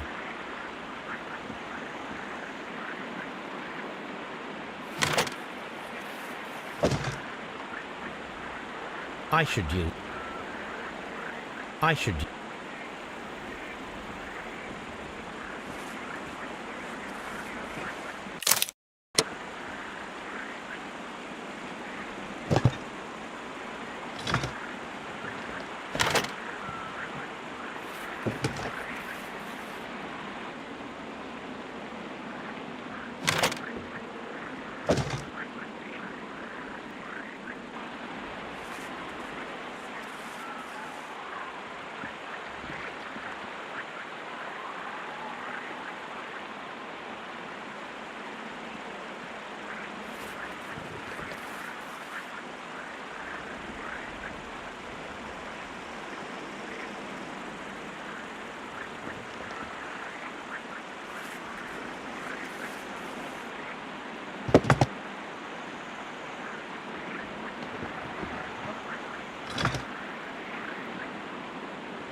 Those rings are a bridge. Perfect targets.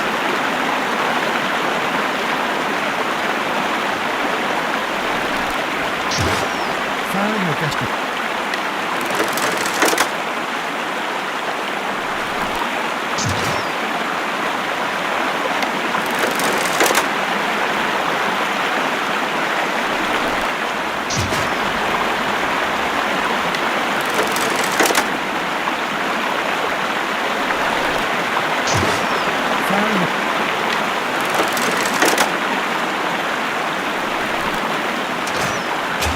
This one is ready.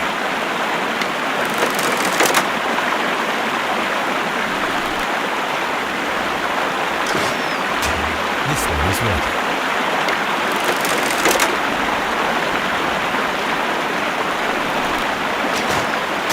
The bridge is ready. Now you must cross it.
Are we inside the hidden temple of Mithras, Holmes?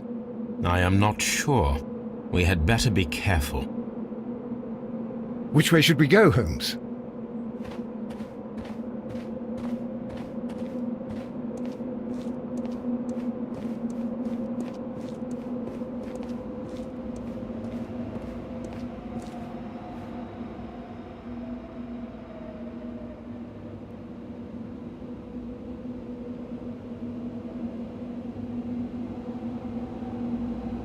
I saw this symbol in the tunnels underneath the Frigidarium. Which way should we go, Holmes? There ought to be some clues here. Let's take a look around. I saw this symbol in the tunnels underneath the Frigidarium. I saw this.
we inside the hidden temple of Mithras, Holmes? This lamp is not old. The oil is still fresh. Perhaps Sir Rodney passed by here. No, I do not think so. Remember, he went no further than the catacombs underneath the Frigidarium. The murderer left this lamp.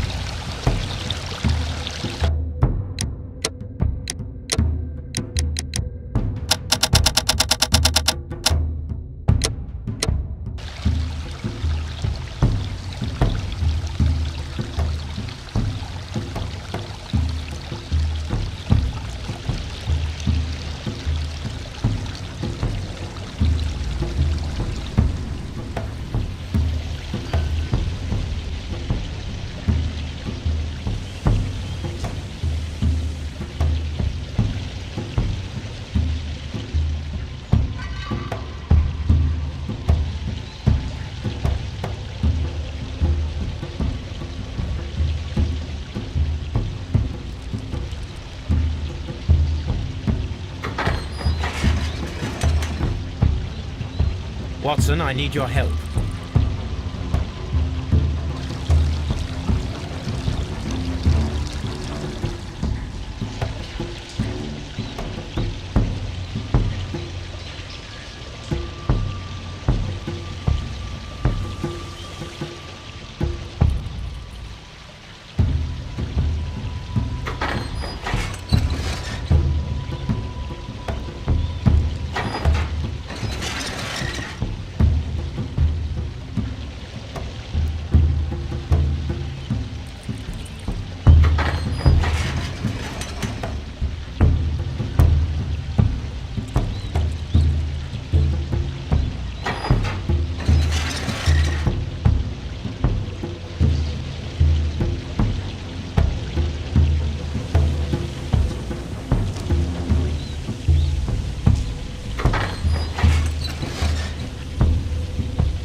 This mechanism seems inactive.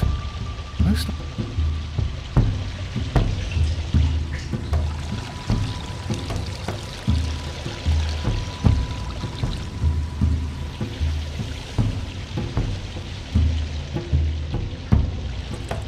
This mechanism seems inactive. Most likely the door it controls has already been opened.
The golden knife of Mithras. A long-lost relic has resurfaced. Watson, it is time to conclude this case.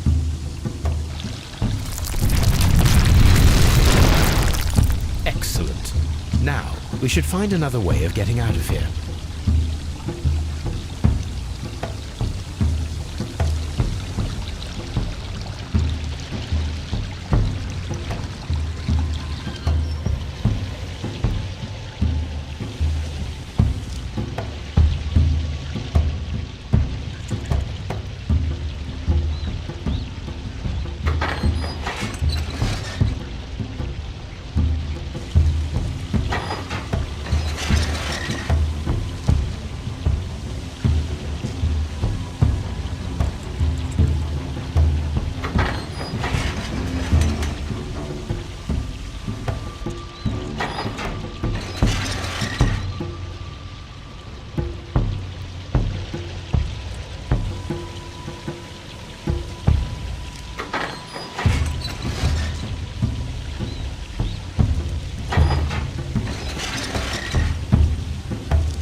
Are we inside the hidden temple of Mithras, Holmes?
This mechanism seems inactive. Most...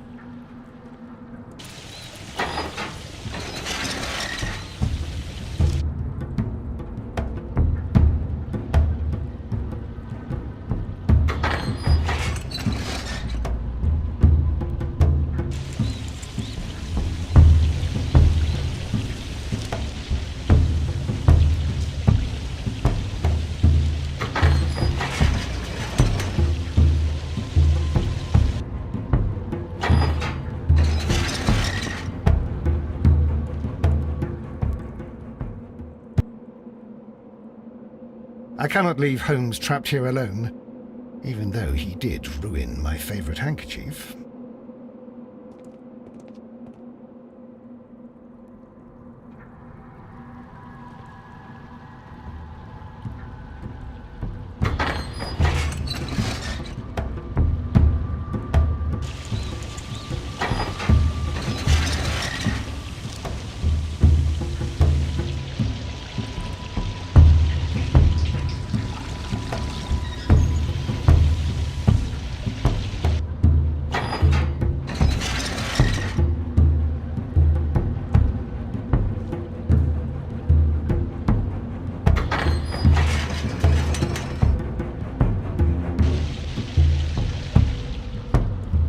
Are we in...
Mr. Garrow, allow me to introduce you to Dr. Watson. Mr. Garrow, please do not be alarmed.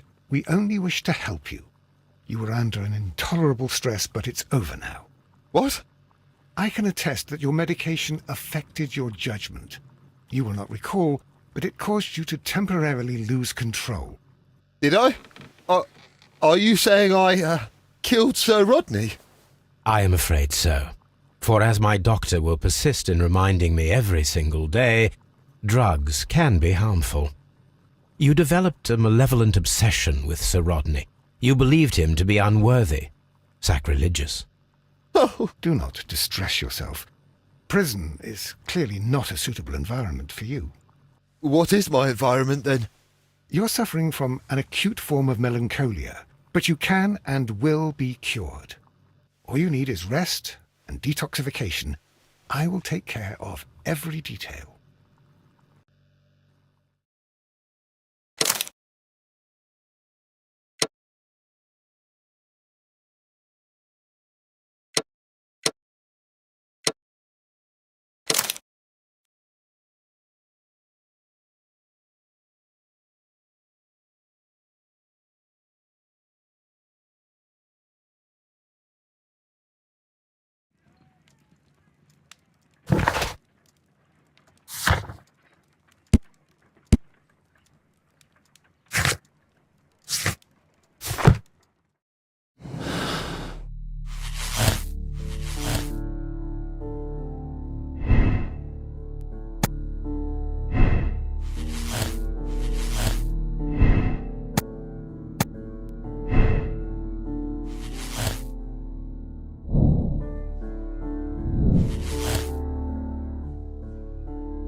Why did you bring me here? I saw that you released the others. Sir Gregory, I would ask that you listen carefully to what I'm intending to reveal to Inspector Lestrade. You murdered Sir Rodney Bentcliffe in cold blood, and you did it for money. What? No, that's not true. I am afraid that it is. The ingenious ghost weapon that you used only served to prove the premeditation. You're insane. It was a spectacular felony, one that intrigued the police and encouraged the press. Scandal is an excellent means of bringing the public's attention to your baths. And eventually, of course, it brought me too. You have it all wrong. Well, I didn't expect you to possess much in the way of courage. May you be a fraction more inspired before you meet the hangman. Farewell, Sir Gregory.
I'm feeling rather uncomfortable. Why have I been put into these cuffs? I fear that you had better get used to them, Mr. Blinkhorn. They are your reward for the murder of Sir Rodney Bentcliffe. What? No, that's a lie. It is regrettable, for you are a talented archaeologist. I will request that you are placed in a prison where you are unable to dig an escape tunnel. That is, of course, if they decide that you shall live. The consulting detective who salutes your intelligence in performing the perfect crime, yes, but also the gentleman who detests your motivation. You know nothing. You wish to be the one who would reveal this to the world. Is that the golden knife? How? I also like to dig, you see. I only followed your trail. Such a pity that there is always someone willing to steal your credit, wouldn't you say? And there was the chance of a lifetime. You had to take it. It was not to be shared. But now I am here, and there is no one who will stop the tread of justice, Mr. Blinkhorn. Goodbye.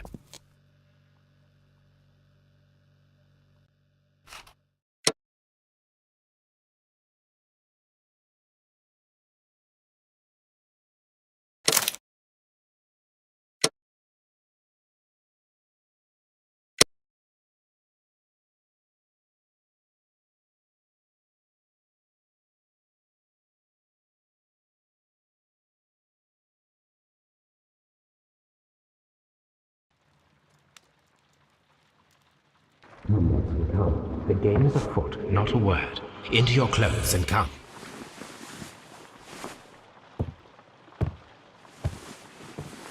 I'll wait for you in the sitting room. I've just received a note from Inspector Lestrade, a letter from the suburbs. He is in need of my presence. Whenever he has asked for my assistance, it has always turned out to be entirely justified. I fancy that every one of his cases has found its way into your collection. Yes, they all seem worthy of... However, I regret your fatal habit of looking at everything from the point of view of a story instead of a scientific exercise. Oh, Holmes, you... I beg your pardon, I digress. It would be much better to examine this letter than to try to convince you.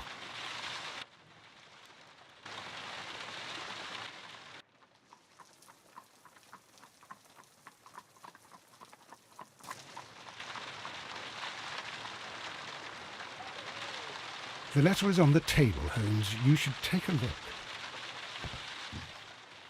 I agree with you, Toby, that Watson's shoe is preferable to Mrs. Hudson's cold cuts.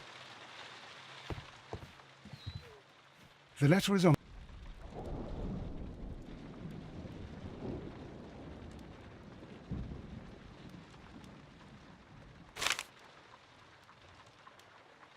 I can tell from Lestrade's handwriting that he was in a hurry when he wrote this letter. A wax seal with the monogram E.B. The Brackenstall family coat of arms.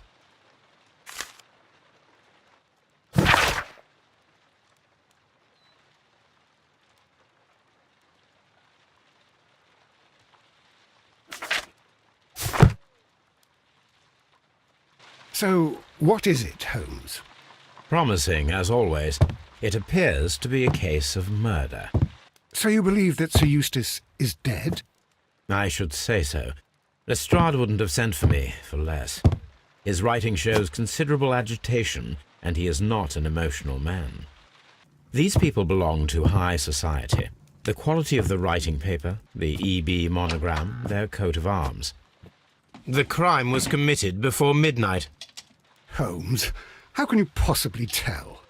Well, it is all thanks to Lestrade. He wrote his letter at 3:30 in the morning. Imagine the chain of events before that. The local police had to be called in. Scotland Yard was notified. Lestrade himself had to make haste there, and finally compose the letter he sent to me.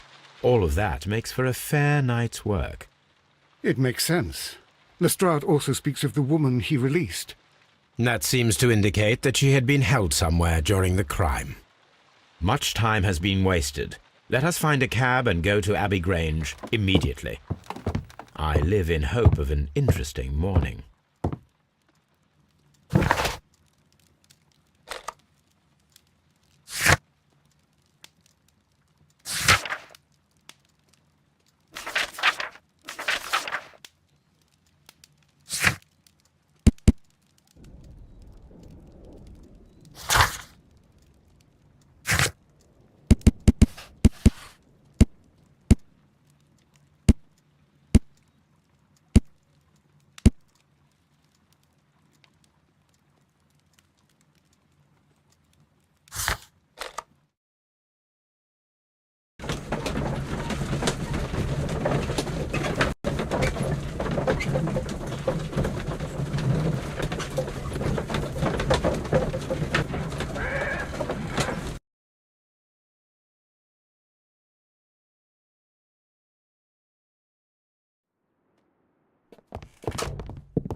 Ah, Mr. Holmes and Dr. Watson, here you are.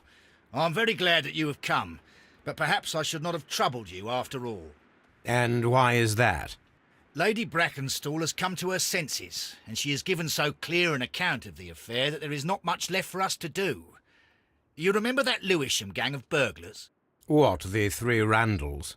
Exactly. The father and two sons. It's their work. They stole a silver service, which is of great value. Sir Eustace Brackenstall is dead, then? Yes. His head was knocked in with his own poker. A violent act of aggression. Yes, the poor lady. She has had a most dreadful experience. She was assaulted and tied to a chair. But I think that you would best see her and hear her account of the facts. She's in the morning room with her maid, Teresa Wright. Where is the body of the deceased? In the dining room. We haven't touched anything. All right, I'm going to examine it. Very good, Watson. Lady Brackenstall awaits you in the morning room.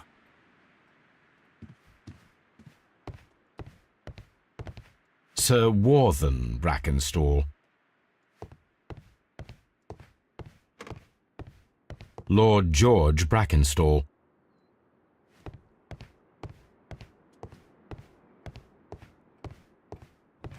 Baron Lyndon Brackenstall. Lord Ramsay Brackenstall. Lord Brigham Brackenstall. The Brackenstall family seems rather austere. Lady Brackenstall awaits you in the morning room. Lady Brackenstall awaits you in the morning room.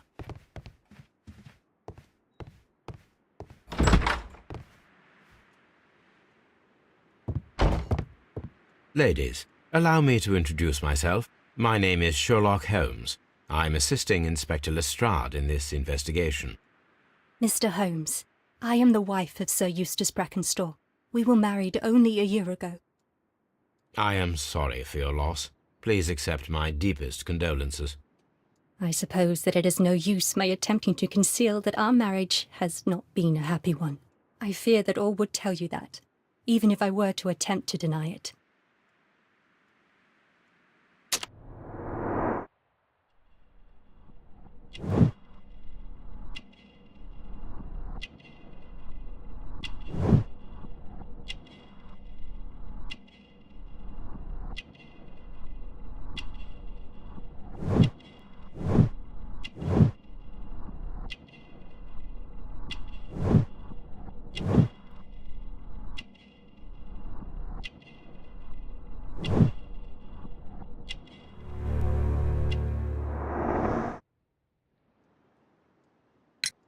Can you describe to me the events of yesterday evening? Is it really necessary? I have already told Inspector Lestrade all that happened. Yes, madam, it is. I will tell you then. Sir Eustace retired about 10:30. I sat in this room until after 11, absorbed in a book. Before I went upstairs, I entered the dining room to fetch a candle and... oh God. Please, go on. As I approached the French window, I found myself face to face with an elderly, broad-shouldered man who had just stepped into the room. Close behind the first man, I saw two others. One of them struck me a savage blow with his fist and felled me unconscious to the ground. And then? When I came to myself, I found that they had secured me tightly to a dining room chair. It was at that instant my unfortunate husband entered the room. He fought with the intruders? Yes, I think he had heard them, for he was holding his stick. But they were three, and he eventually succumbed. One of them, the elder one, struck him a terrible blow with the poker. I fainted once more. When I opened my eyes, they had withdrawn. Then my brave Teresa came to my assistance. Did these three villains steal anything? Yes, I found that they had taken the silver from the sideboard, but you can see for yourself in the dining room. You mentioned that your marriage was not a happy one. Was there anything specific that was troubling you? He was not a nice man when he was drunk, and he suffered from dark moods, but nothing else. The bruises on your hands are at least 1 week old. Your husband caused those bruises? Oh, do you... Yes, he did. He was very angry at the time. Out of control. Again. Sir Eustace was a drunkard. To be tied to such a man for life is worse than death. Your ladyship? Oh, what a horrible thing to have happened. Teresa, I would like to hear your testimony. Certainly, sir.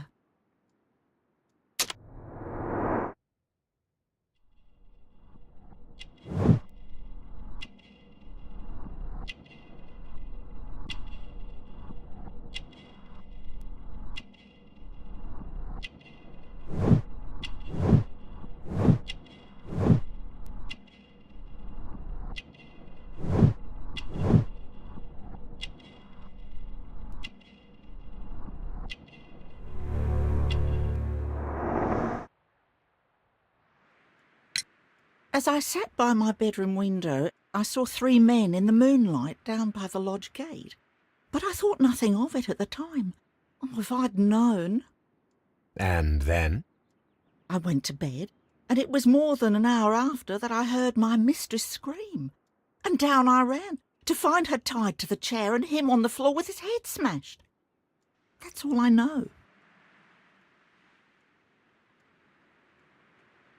Oh, what a horrible thing to have happened. My mistress is very tired. Can't you allow her to her room?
The description of the Randall gang provided by Lady Brackenstall is identical to the one in the Times article.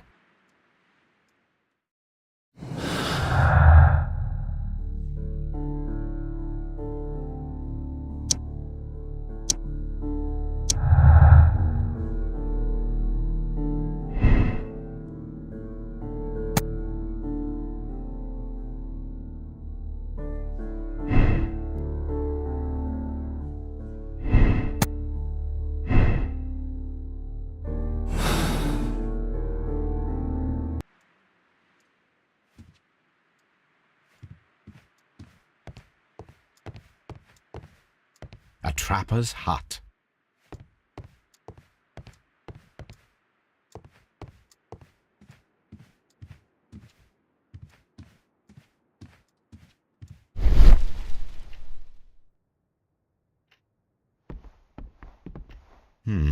These scratches are most definitely made by the picture frame.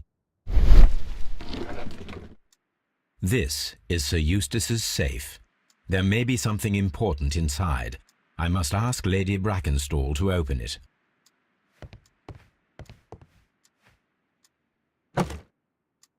This photograph of Lady Brackenstall and her maid Teresa was taken at a port, but which one?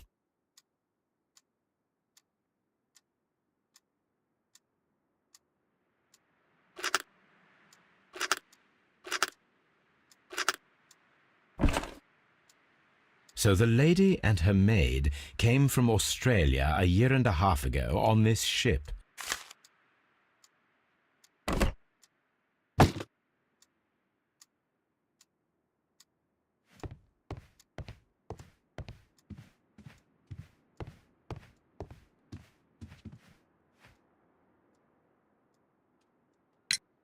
Lady Brackenstall, could you open this wall safe? No, it is my husband's safe. I do not know the combination. We have to open it. Your ladyship? Let us try to open this safe. This safe can be cracked. I only have to pay attention. The dial will vibrate when it is set to the correct number.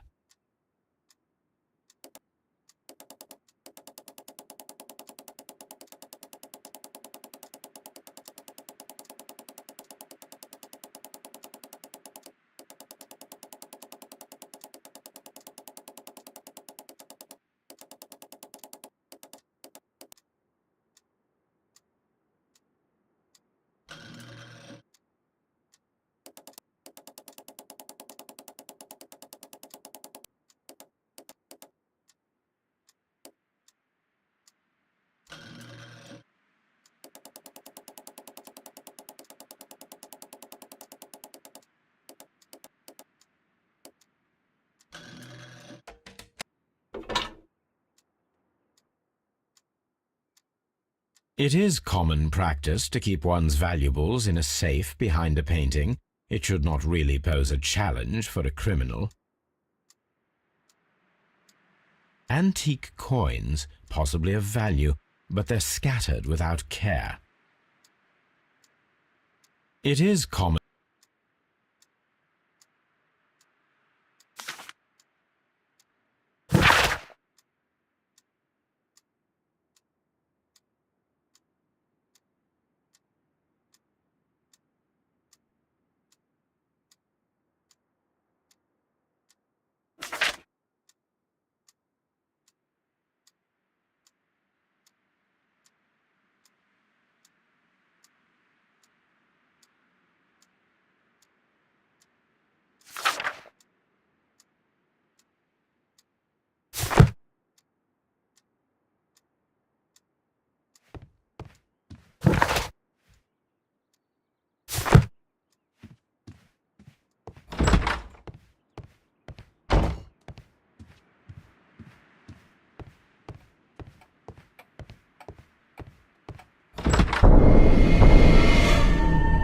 You should examine the body of Sir Eustace Brackenstall.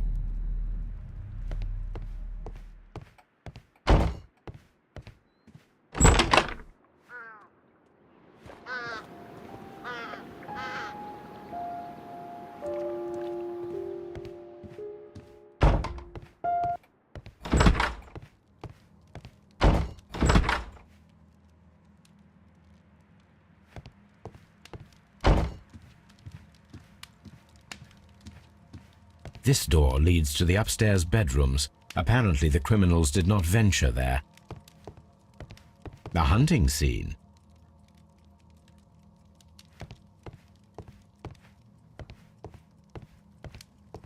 A fur trader's cabin. A deer hunt.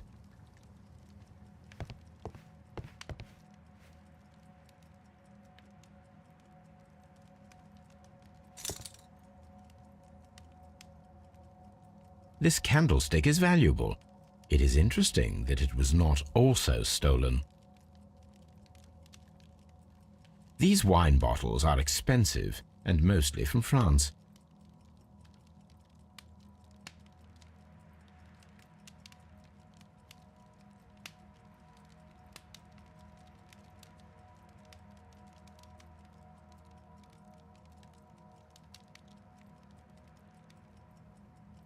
An empty silverware box. It appears that the intruders have stolen the contents.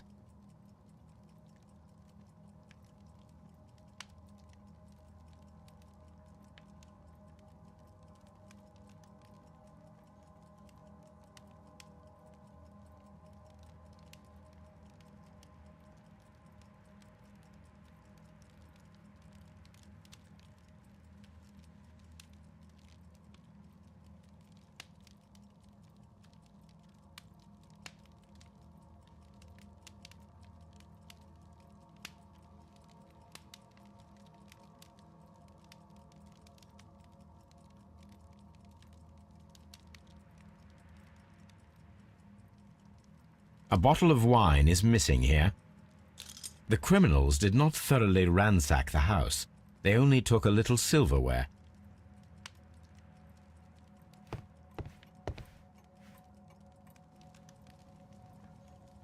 Sailor's knots. That's interesting. This rope was handled by the murderers. We need a scent hound to follow their trail. I will take it with me. This is the chair that Lady Brackenstall was tied to.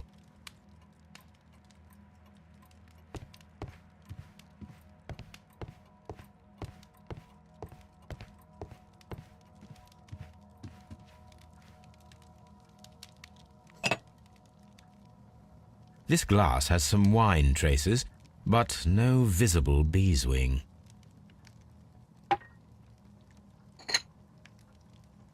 There is beeswing at the bottom, as if the wine had not been decanted before being poured. This glass has some wine traces, but no visible beeswing. It is rather strange that only one of these glasses has dregs of beeswing inside it, while the other two are clear. Chateau Calon-Ségur, French wine, Grand Cru. A decanter standing next to the open bottle, an inseparable pair indeed.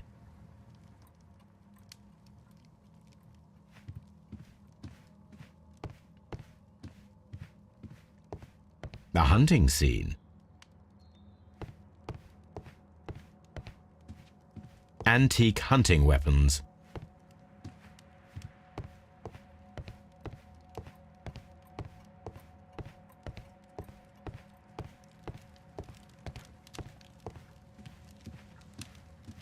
A fur trader's cabin.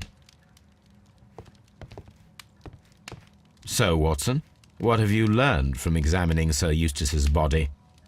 Well, I can confirm that the death was instant. Sir Eustace was facing his attacker when he received the blow to his head. There are no other apparent injuries. A hunter scene.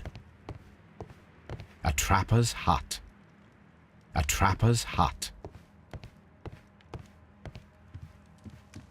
You should examine the body of Sir Eustace Brackenstall.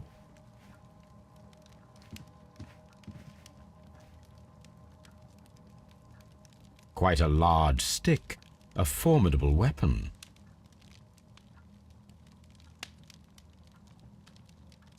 Barefoot. He had therefore been in bed and did not have time to fully dress.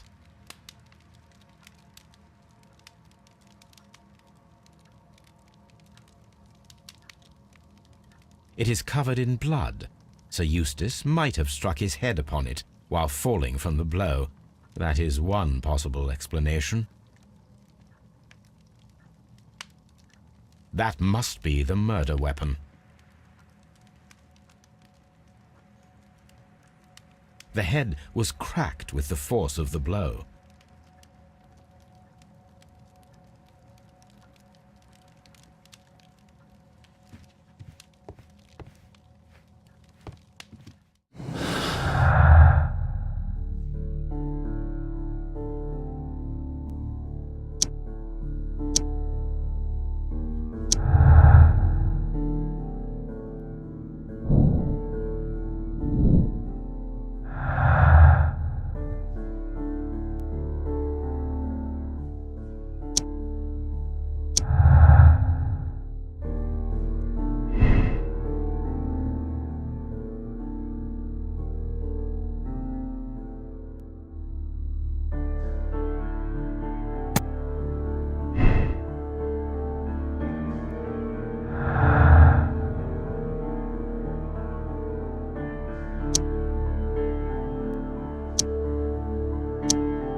A hunter's cabin. The Brackenstall family appeared to be preoccupied with hunting. The death was instant.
It appears that the bell rope was cut by someone taller than me.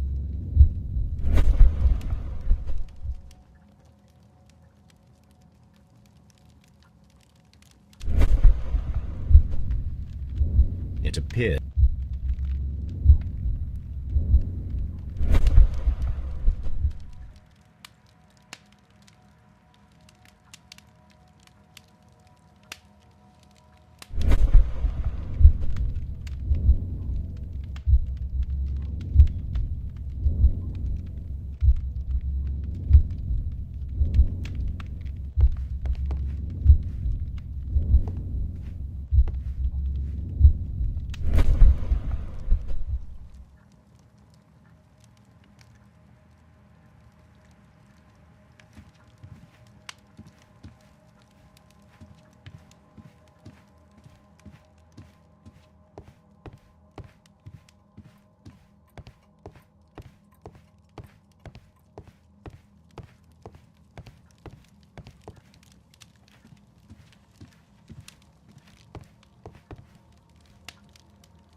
It appears that it appears that the bell rope was cut by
Let us see how the rope was cut.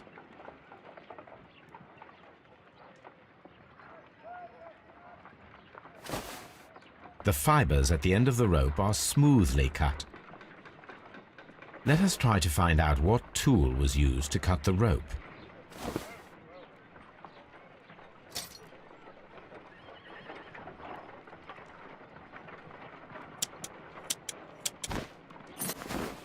The fibers from this cut appear to be different.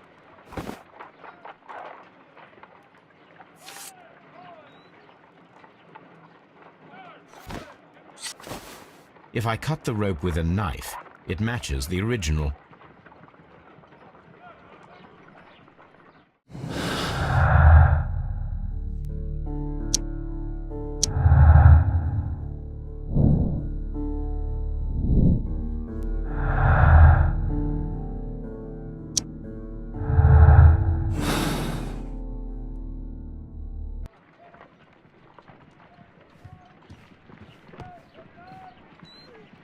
Come on, Toby. We need the best nose in the British Empire on this case. I agree with you, Toby, that Watson's shoe is preferable.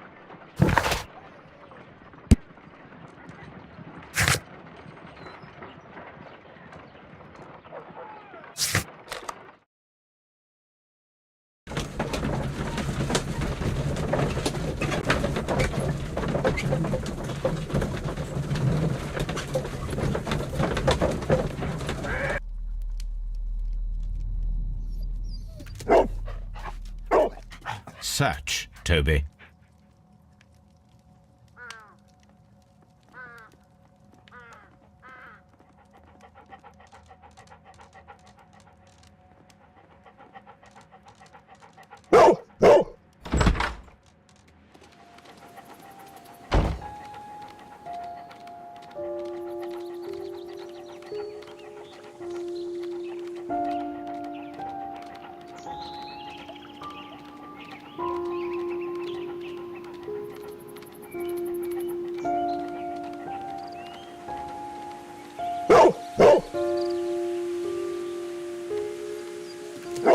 The intruders entered the shed for some reason when they were making off with the silverware.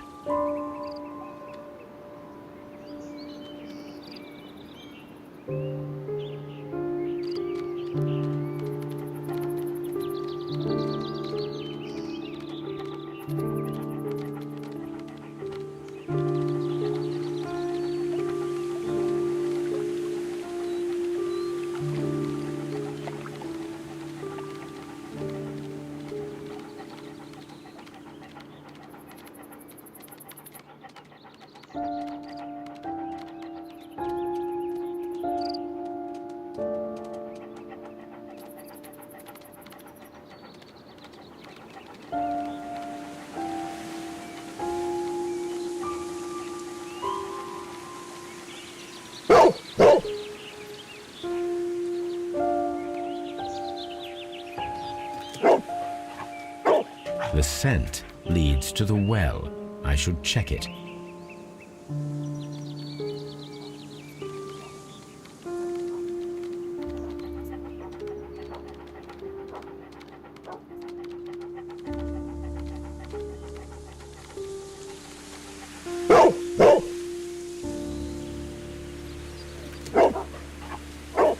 The intruder's trail is lost behind this wall. The criminals left the house through the French window. They walked to the shed, then across to the well, before fleeing by climbing over the wall. I wonder why they chose such a winding route.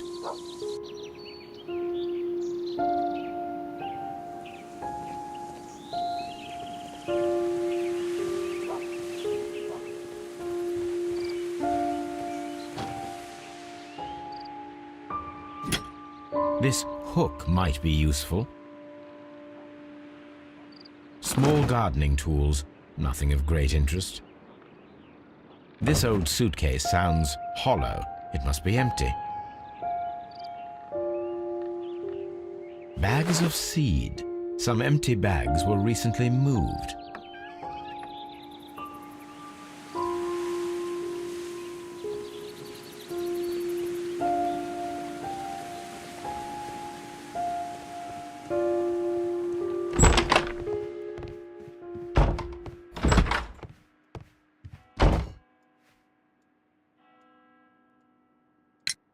There are 3 glasses on the dining room table. I was wondering if... Oh, I forgot. When I came to myself the first time, each of them had a glass in his hand. They might have been a father and his 2 sons. They talked together in whispers, and then they left. Your ladyship?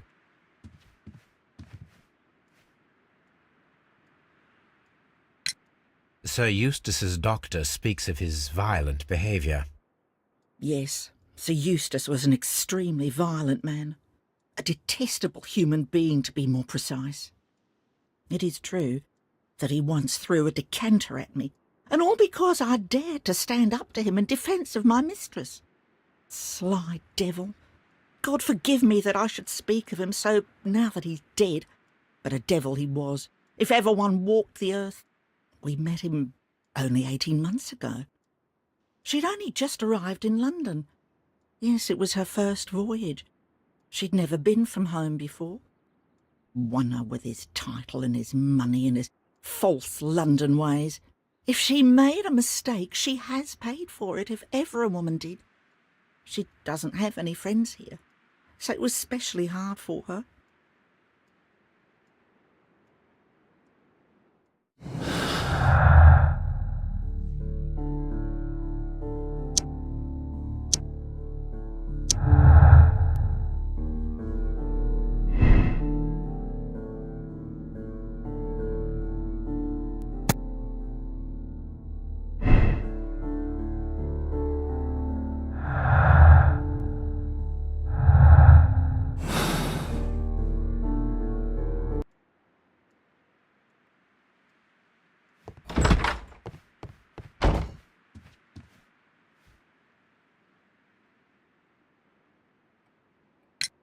What do you know about Sir Eustace, Inspector? What was his reputation?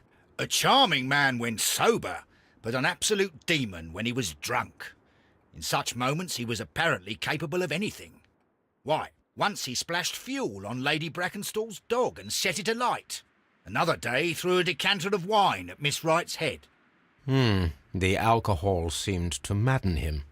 To the point that we were forced to intervene several times to avoid a scandal.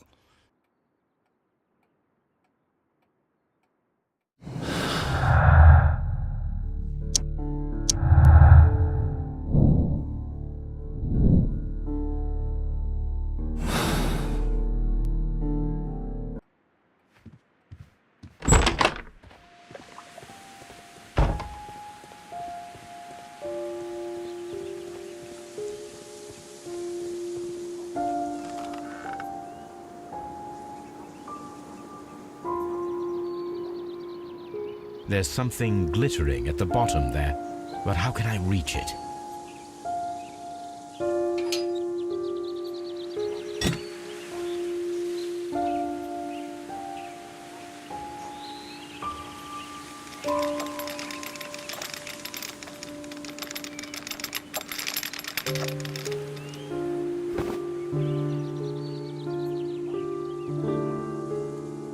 Silverware? This is hardly a coincidence.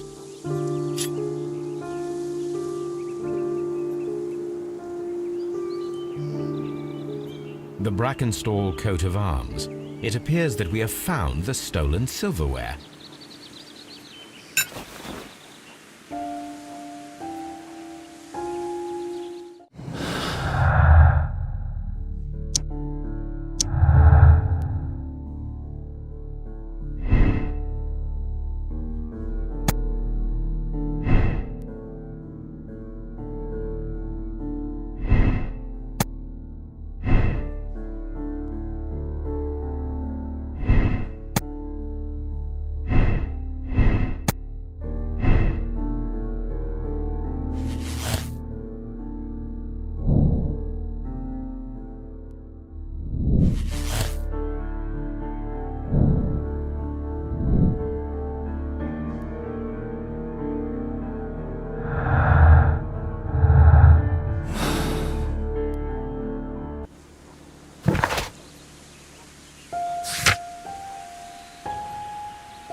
The intruder's trail is lost behind this wall.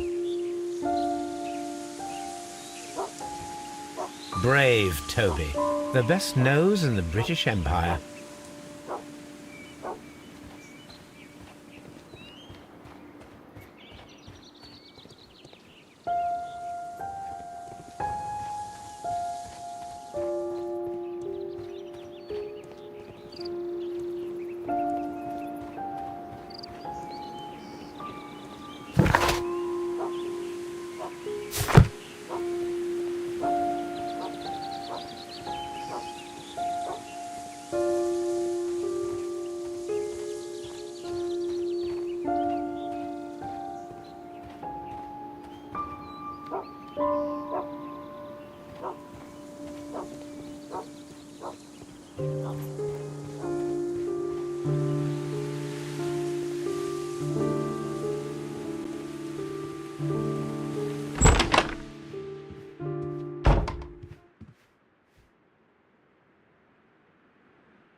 Inspector, I have recovered the stolen silverware.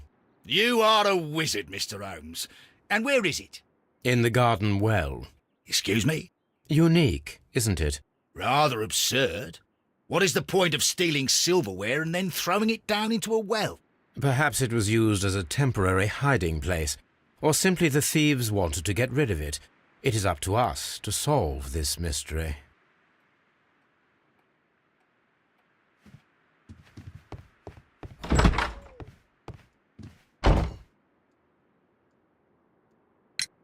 We found your silverware, Lady Brackenstall. It had not been taken very far. Is that true? I am very thankful to you, Mr. Holmes. Your ladyship?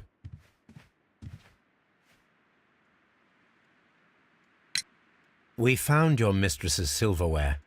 Oh, that's good news. You really are as clever as they say. Indeed.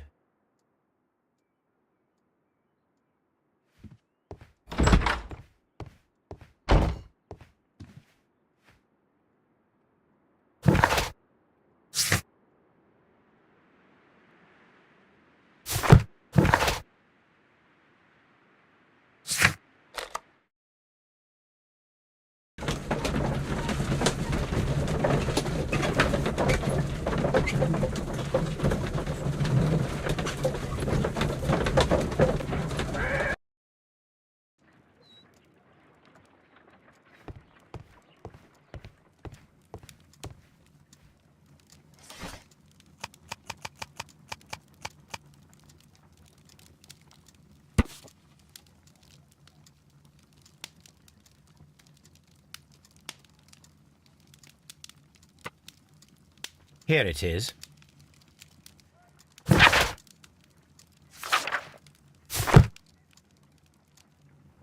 The shipping company, the Adelaide, Southampton, London line, and its address. Interesting. It must be the place where they keep the records, including the one for the crew of the Rock of Gibraltar. I think that if you pretend you're from Scotland Yard, they'll give it to you without any problems. But I have another solution. I'll call in the specialist.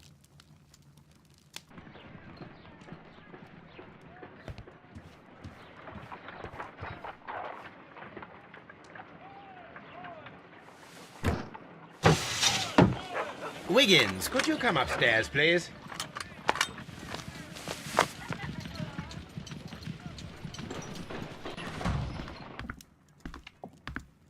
At your service, Mr. Holmes. I need a register, my young friend. If you could borrow it, there will be half a guinea for every one of you.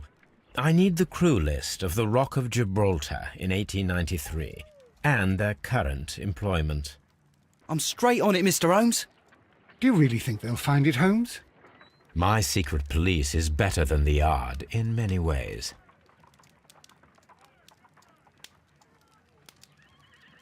Here it is, Mr. Holmes.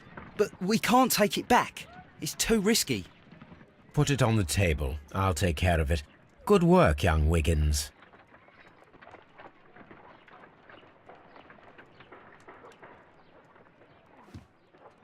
This list shows the senior officers of the Rock of Gibraltar, on which Lady Brackenstall and her maid made their voyage. Lady Brackenstall does not know anyone in England. This must mean that someone on this list is our mysterious visitor. And these are the lists of the senior officers of the Adelaide, Southampton, London line ships. Let us find out who was in London upon November the 7th.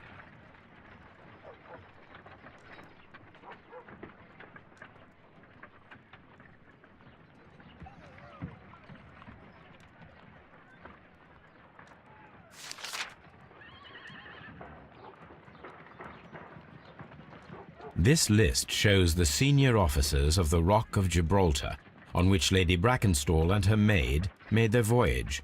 Lady Brackenstall does not know anyone in England.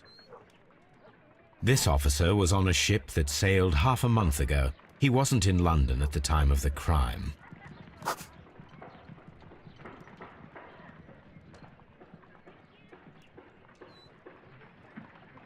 This officer was on a ship that sailed half a month ago.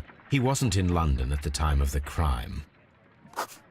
I do not think that this sailor has any connection to the case.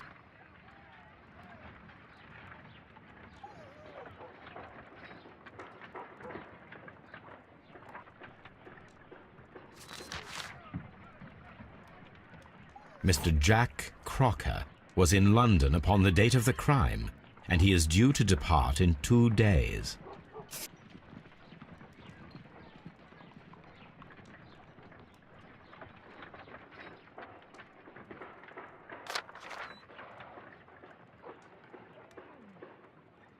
This officer is still at sea, therefore he cannot be involved. This officer is still at sea, therefore he cannot be involved.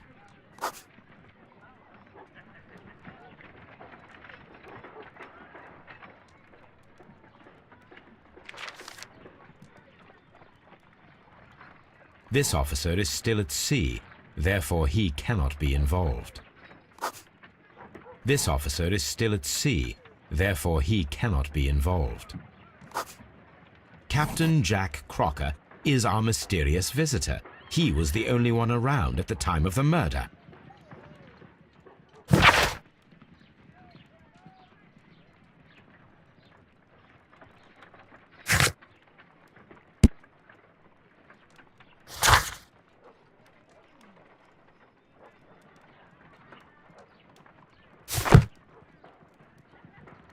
This Crocker, do you think... It would be interesting to meet him. Our young friend should be able to find him.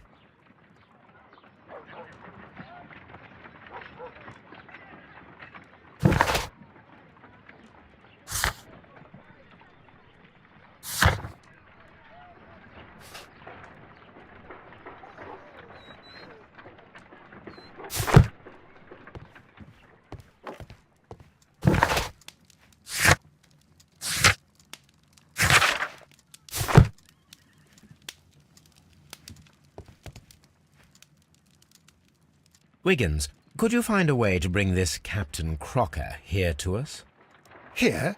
Holmes, that could be dangerous. No problem, Mr. Holmes.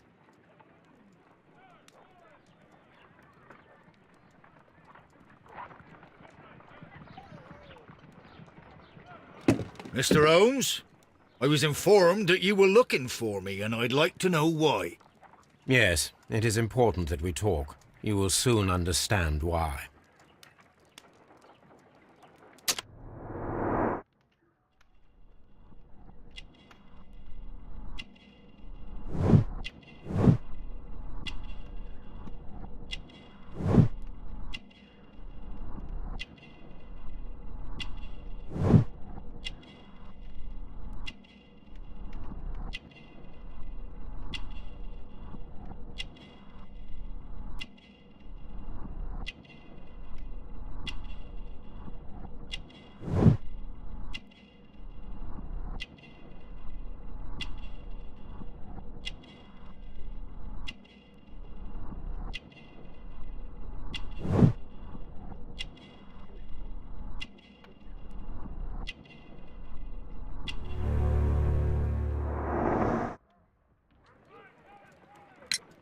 You are acquainted with Lady Mary Brackenstall, are you not?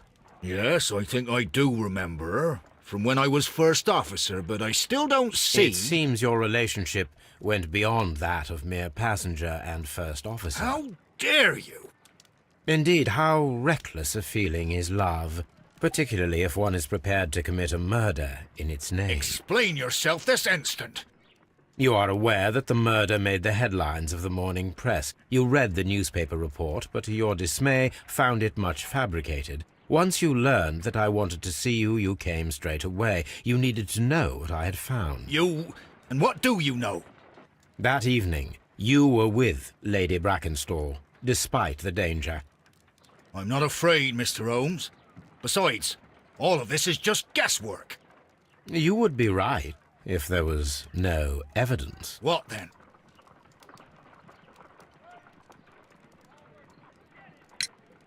Lady Brackenstall was tied to a chair on the night of the murder. And it was you who tied her up. You call that evidence?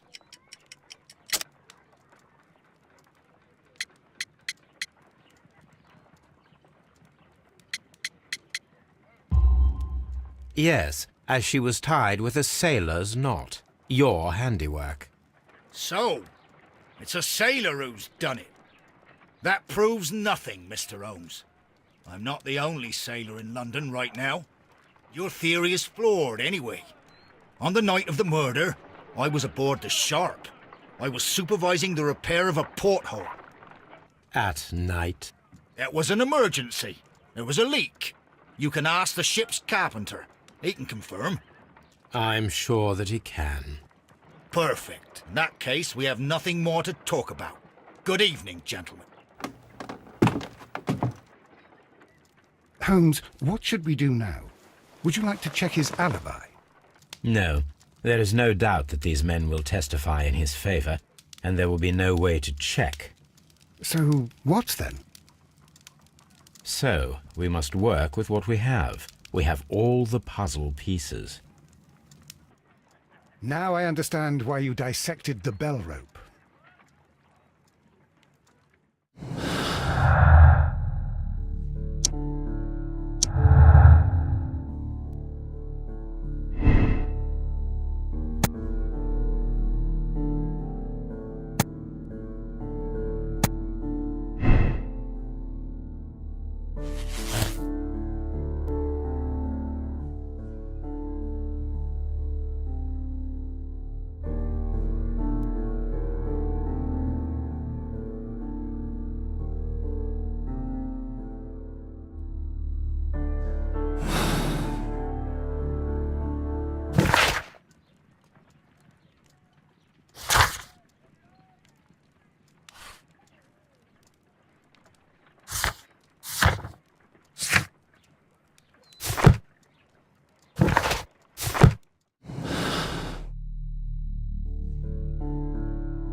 I have reached my conclusion, Lestrade. I regret that your culprits are in the next room. Lady Brackenstall and her maid? Yes, and their mise-en-scene after the death of Sir Eustace can only point to premeditation. That's terrible. Follow me. I'm going to arrest them.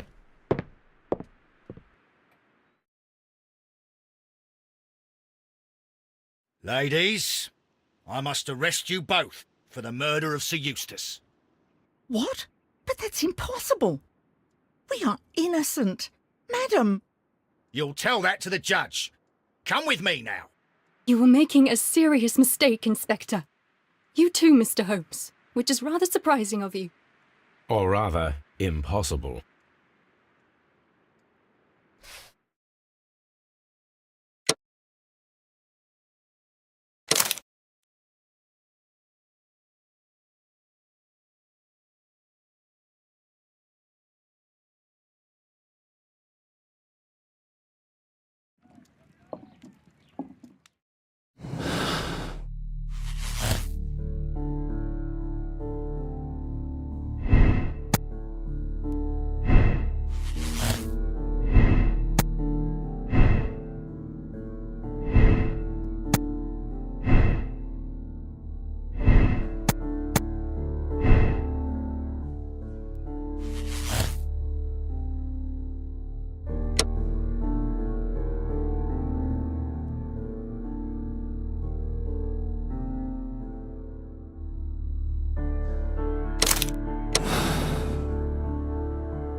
Well, Inspector, this case proved to be a simple one after all. You think it's the Randall gang, then? Yes. I'll put my men on it straight away. I'll leave that to you, Inspector. After all, you have handled this matter quite brilliantly. Oh, thank you, Mr. Holmes. I do appreciate it.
Wiggins, could you ask Mr. Crocker to come here again, please? Right away.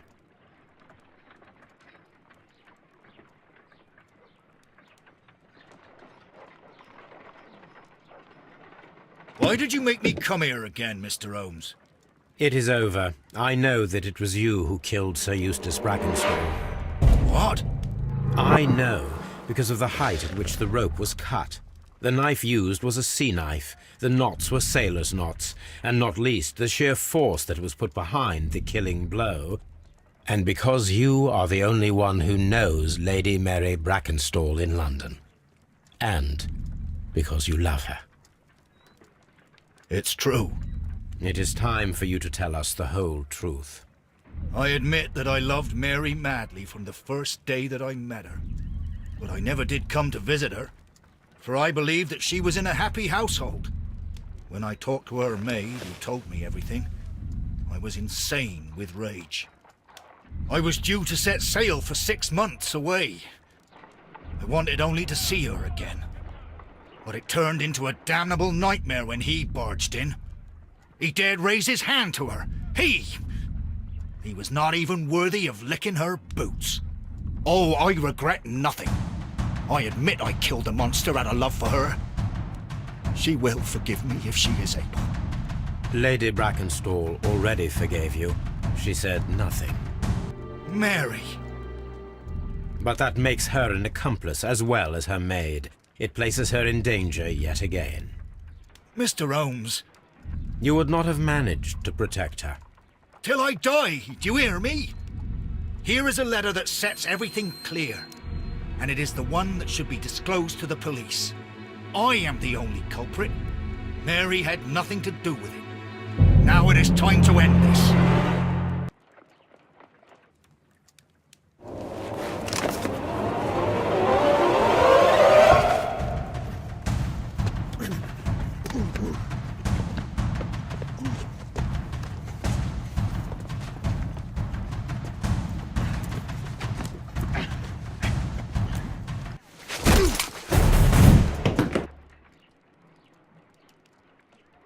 Please forgive me, Captain Crocker.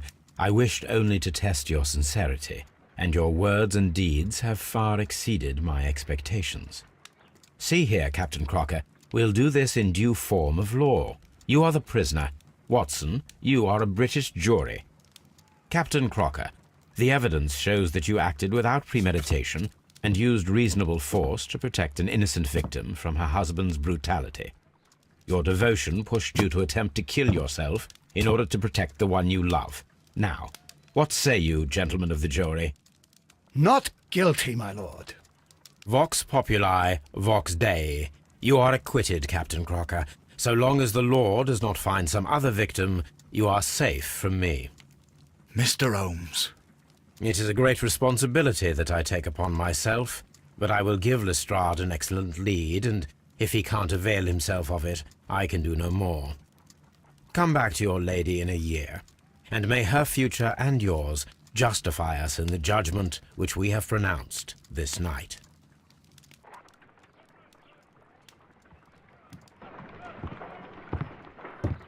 Inspector, I'm afraid that the murderers have escaped us. What? Do you mean to tell me that you failed? Never thought I'd live to see the day. I mentioned the murderers, not the case. It is obvious that the crime was committed by 3 criminals who cannot be the Randalls. You really think so? You only need to find a gang of 3 thugs wandering around. I can trust you to do that. If they exist, I'll catch them. You'll find someone, I have no doubt of it. Goodbye, Inspector.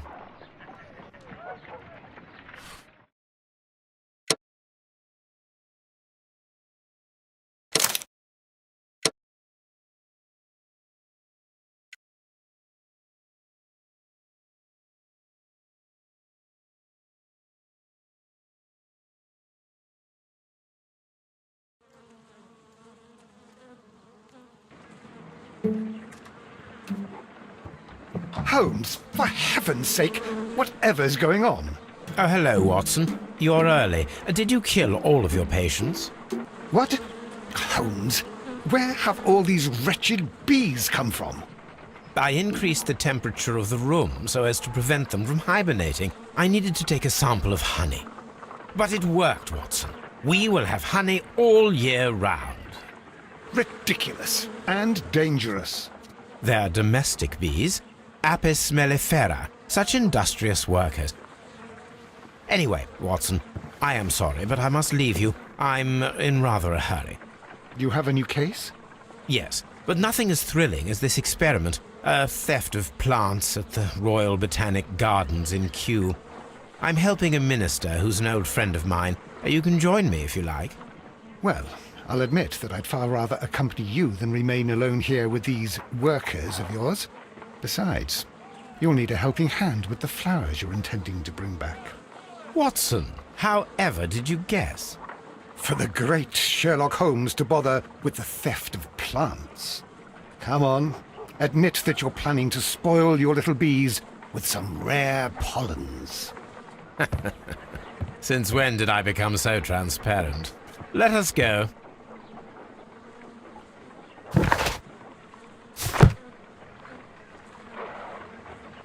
Oh dear, Toby. I wasn't aware that you were Watson's new literary agent.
Well, Holmes, here we are at the Royal Botanic Gardens.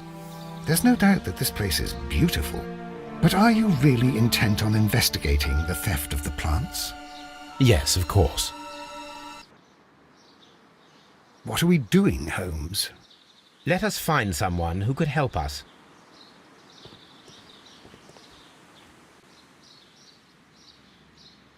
Don't touch anything else, is that clear? Just go and get a bucket of fertilizer. And without turning it over this time. Good day to you, gentlemen. How may I help you?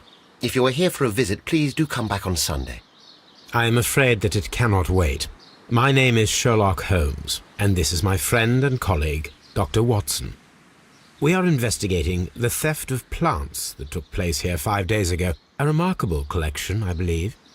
So you're the one in charge, eh? A small favour for a friend. Now, to whom do I have the pleasure of speaking? I am Martin Hamish. I am the Deputy Director of Kew Gardens, and that fellow yonder is Albert. He works here. I am delighted to meet you. What can you tell us about the plants?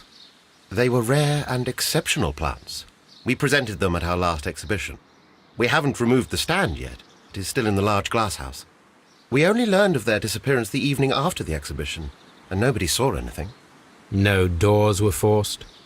No, but I would imagine that for a thief it would be fairly easy to gain entry, for there are no guards here.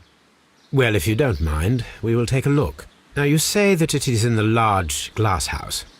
Yes, the one just behind me. Just a second, since Albert has nothing else to do. Albert, show these gentlemen where the exhibition was held. How many people work here? Only myself, but occasionally 2 students, Albert, whom you have met, and Miss White.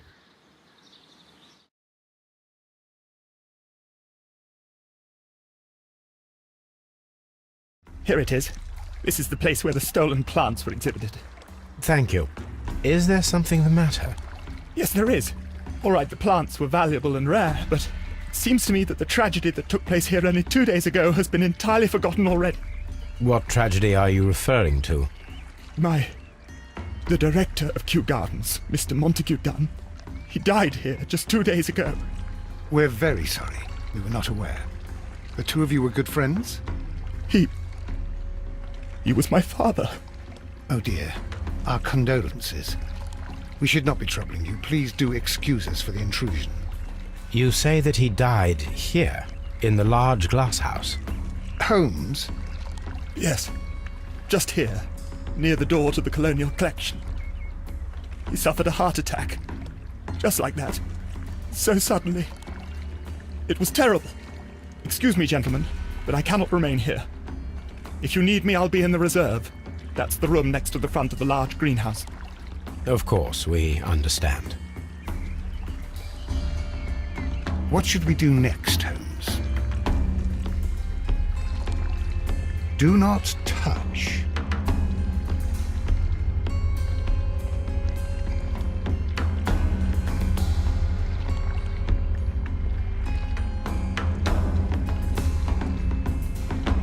The plants were here.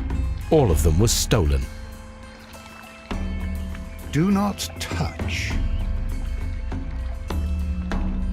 Here is a list of the stolen plants.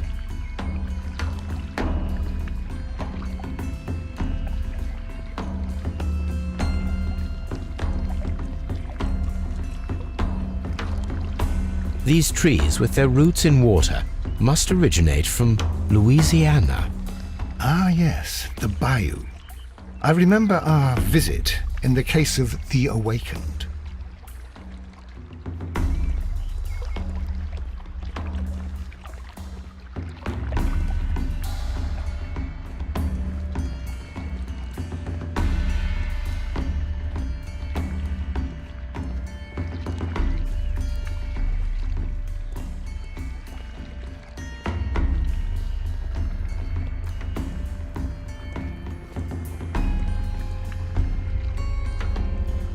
According to Albert, this is where his father, Montague Dunn, was found dead. This sign is broken. Something heavy was dropped upon it. Blood. Someone fell violently against this sign, and they were injured in the clash, most likely a head wound.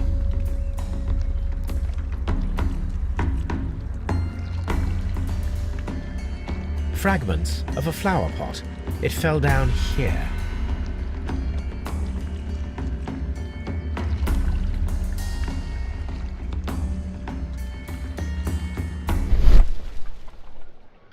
Soil. It should have come from a flower pot. Soil. It should have come from a flower pot.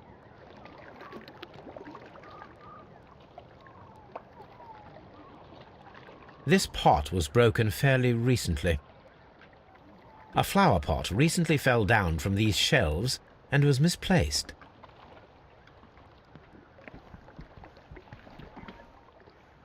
The door was smashed at shoulder height. This door handle is new. It was recently changed.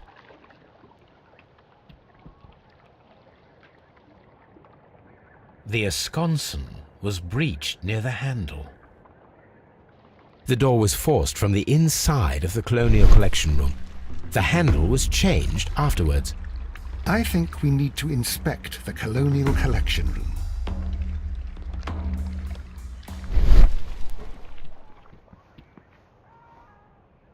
Very strange. The smell is strong. It is a detergent.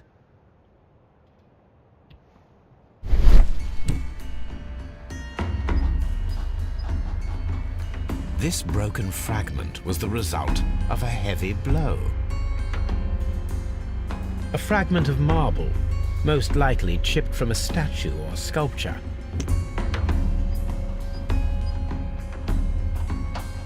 This is one of the outlets of the ventilation system.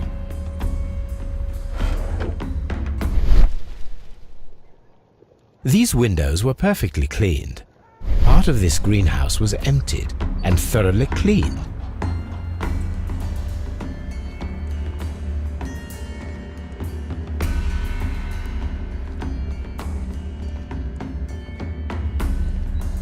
These plants come from all the territories of the British Empire.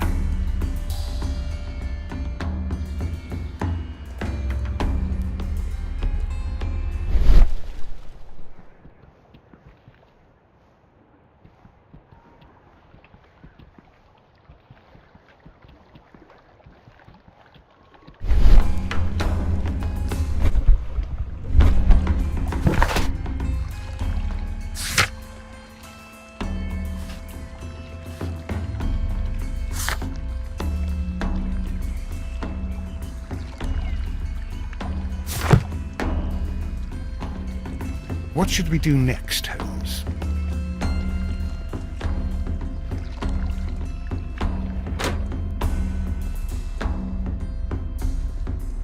According to this, they have light and moisture control in some parts of the building.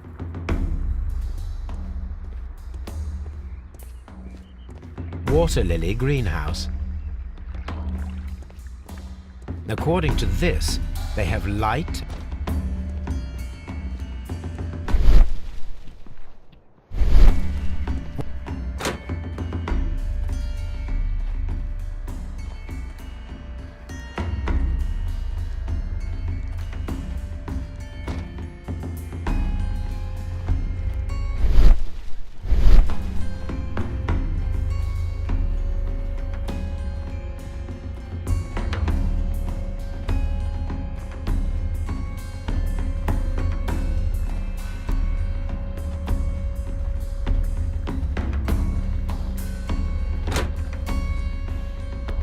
Can I help you, gentlemen?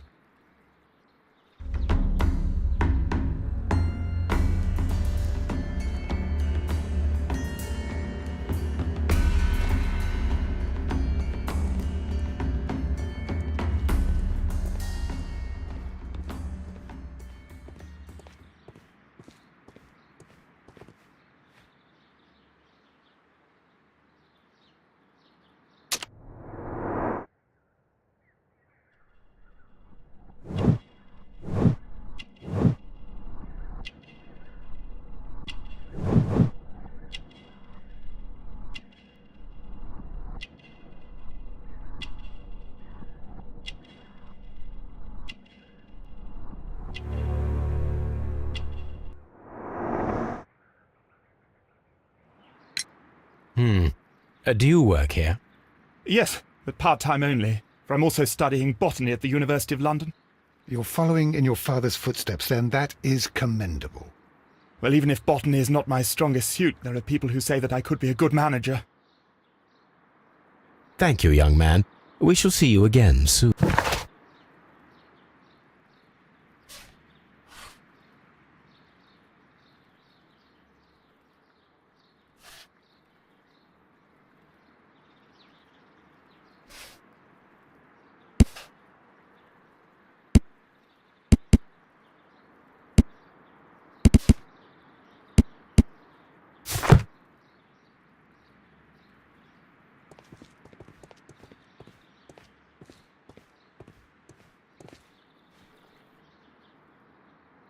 A task list for Albert, compiled by Martin Hamish. Sweep out the palm house, scrub the toilets, clean the storage shed tools.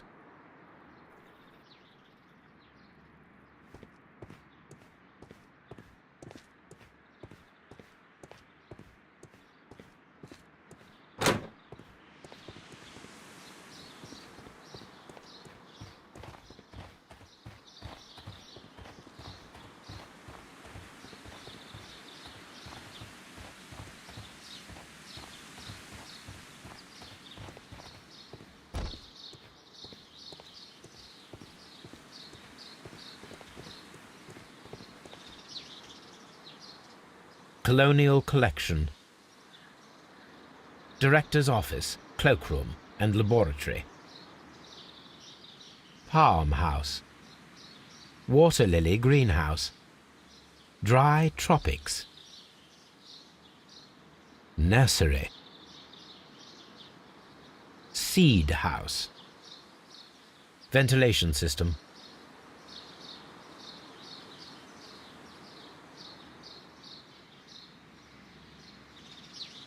Reserve.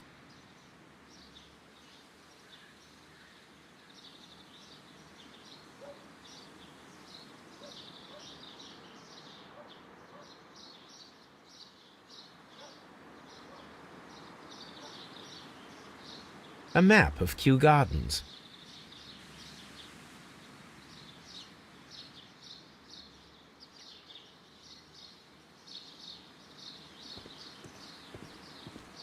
Locked.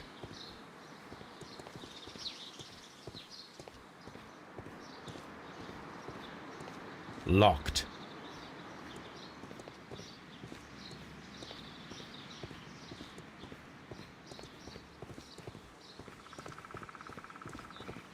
Locked. Nursery.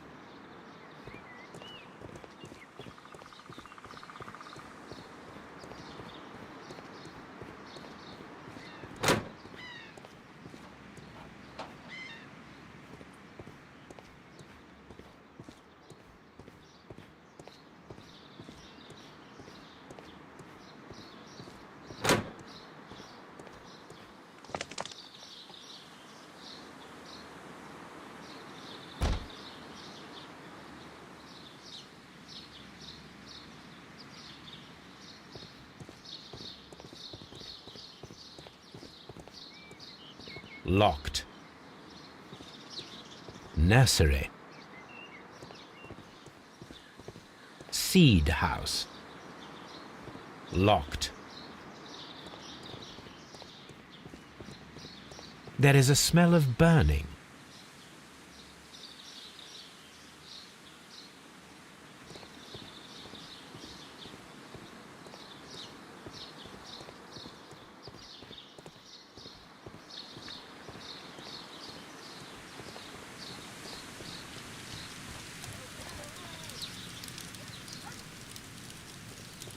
The remains of a picture frame. A protective mask. Someone set it alight, but it did not burn. A broom handle was half burned.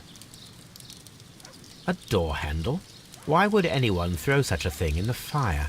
The door handle to the colonial collection and that of the fireplace are made of the same material. The plants were set alight fairly recently. Some have not completely burned.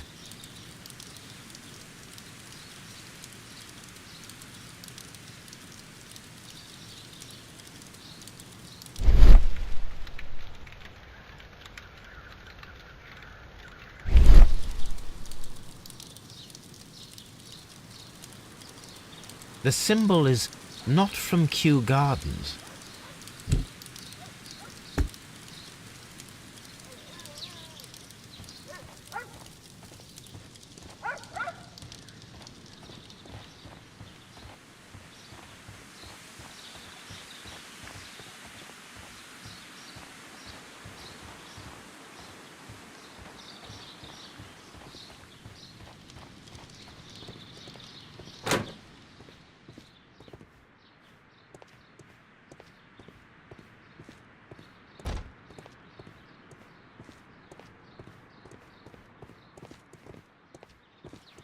Dry tropics.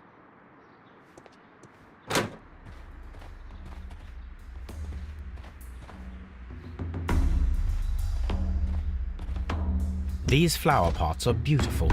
They are intended to be used for The symbol is not from Kew Gardens.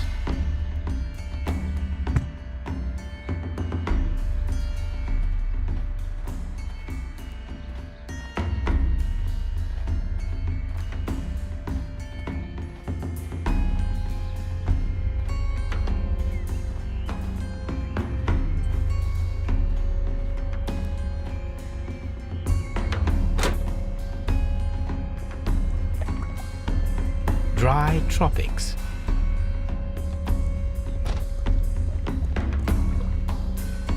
According to this, water lily greenhouse. According to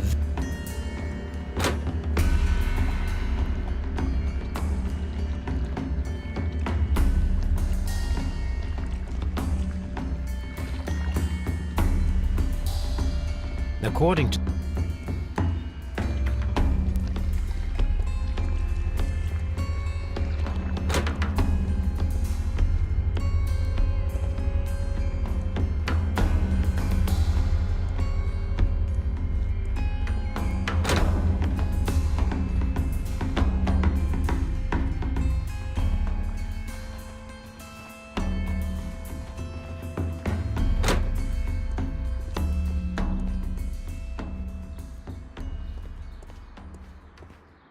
Excuse me, but I have to tidy up this room.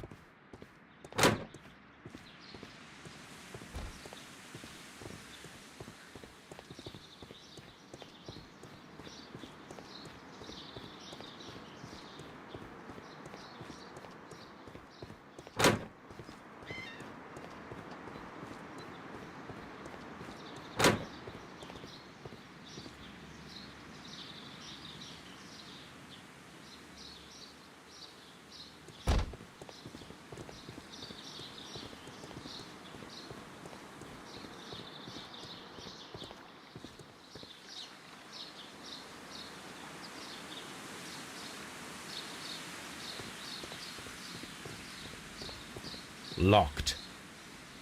Seed house.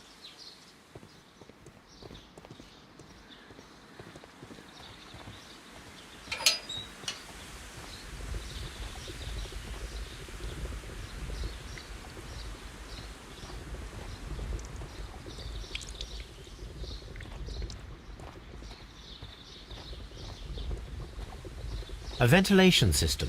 It should regulate the temperature of the staff buildings. A water tank.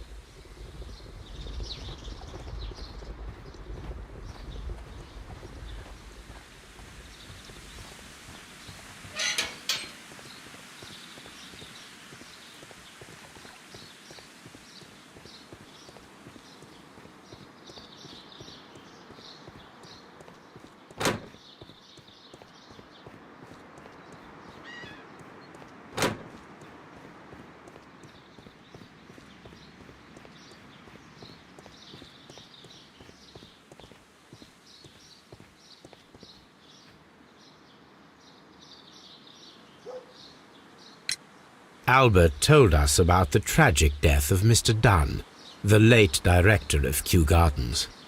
Tragic indeed. His heart attack was quite unexpected.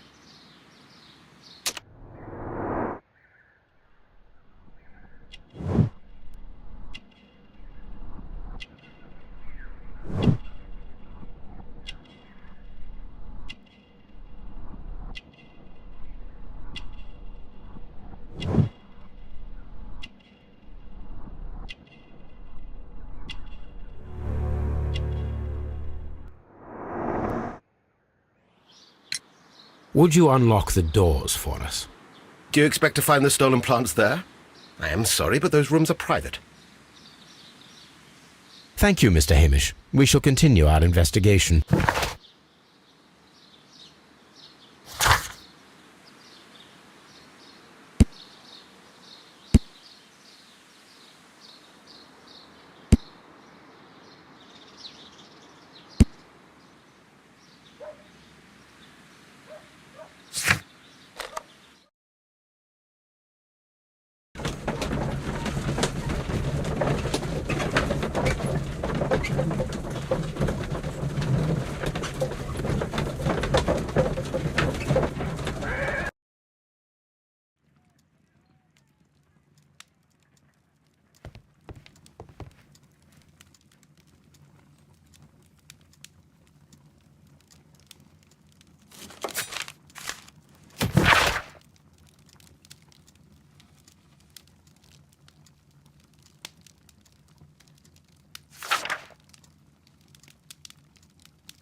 This is where I keep my post.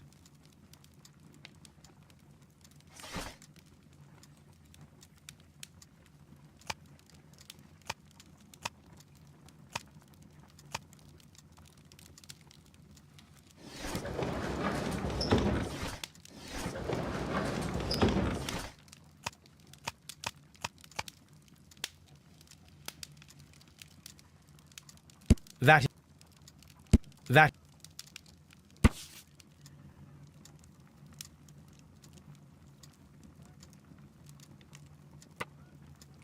Here it is.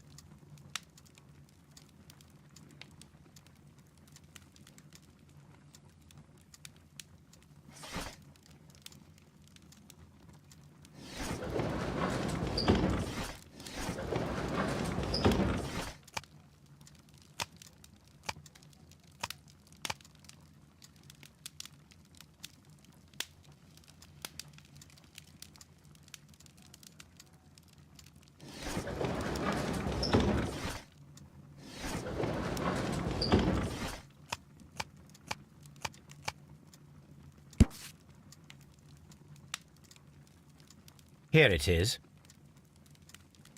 The Divine Syndicate is not a supplier to Kew Gardens. Besides, there is no address here.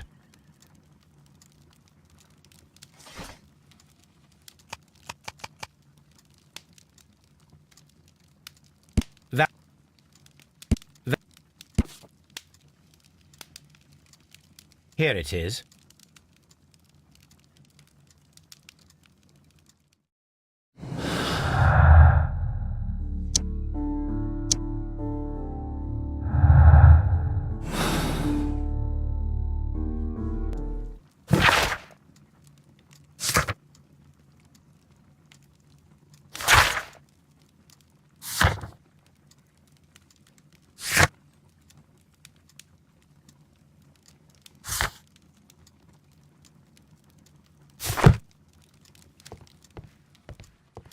A map of London and the surrounding area. It could be useful.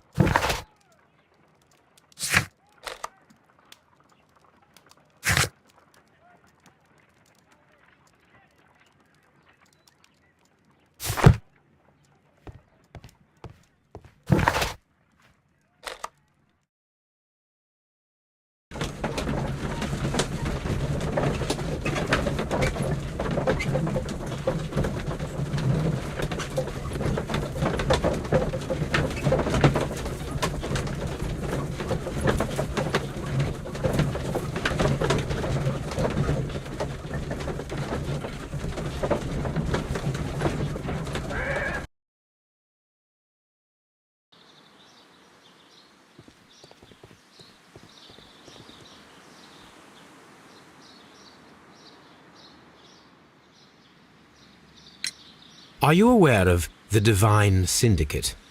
The Divine what? Is this a joke? No, I am quite serious. What a ridiculous name. Anyway, I have never heard of this syndicate. Thank you, Mr. Hamish. We shall continue our investigation.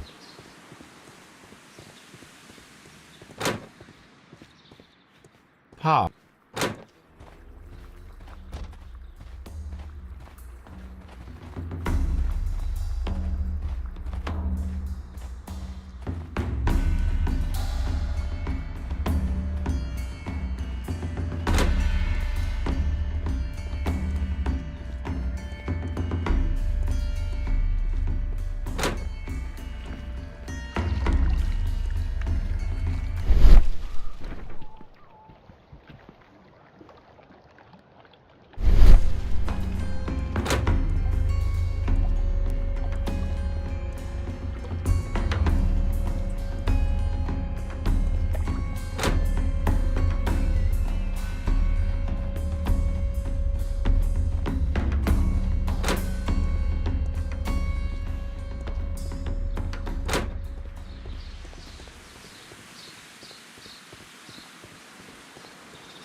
Directors.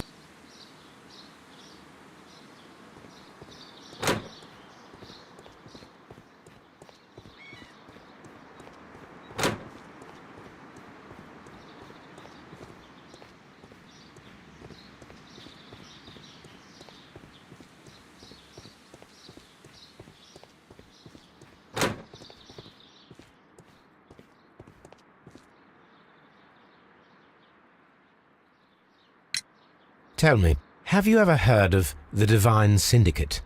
No, I cannot say that I have. Thank you, young man.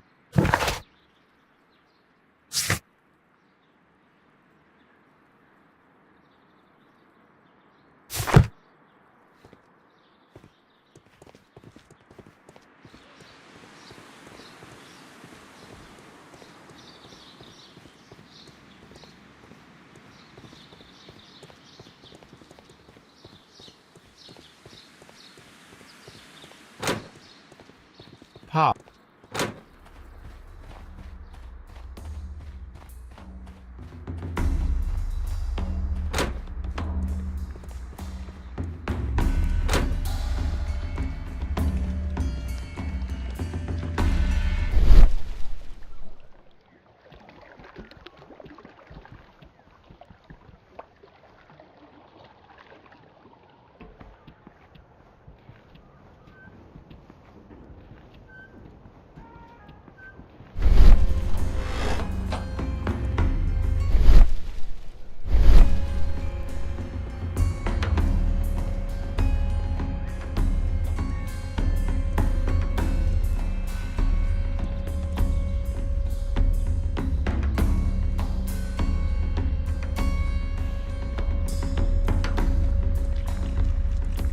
blood.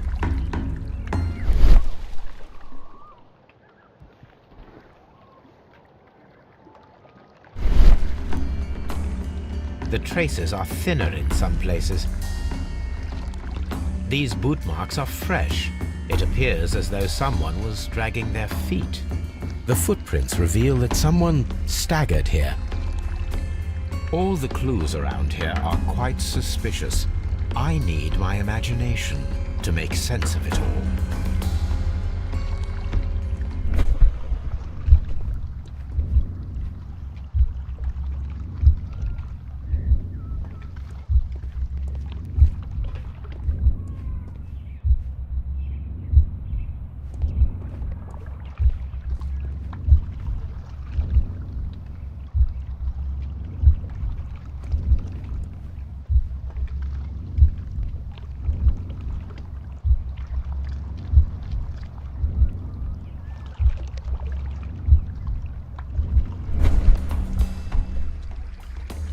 This reconstruction reveals a disturbing fact. Montague Dunn damaged the door of the Colonial Collection Room.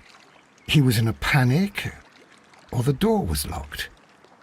Was it an accident, or a murder then, I wonder?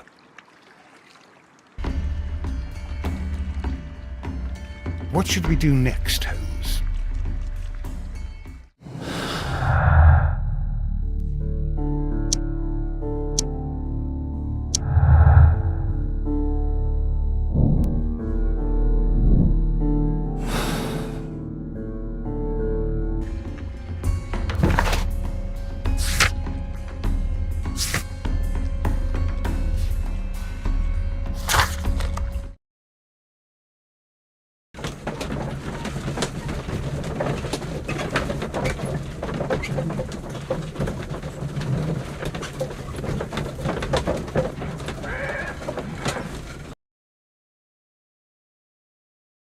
I asked Inspector Lestrade to take Montague Dunn's body to Scotland Yard.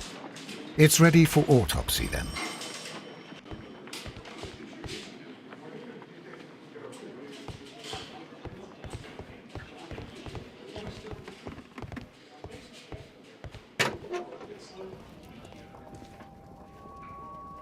A beautiful feather pen of a good make.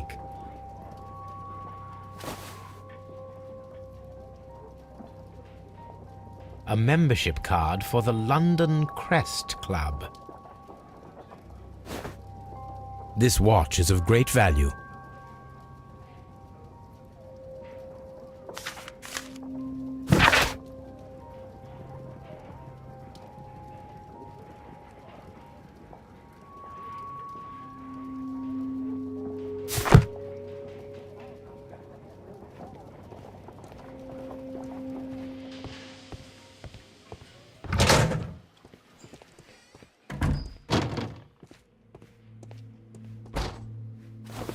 First of all, let us carry out an external examination.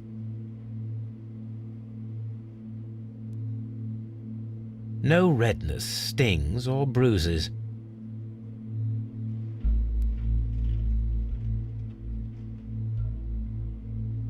There is an injury to the skull, most probably caused by the fall in the water lily greenhouse. The vessels and the pupil of the eye appear quite normal. The air from the lungs carries a faint floral aroma.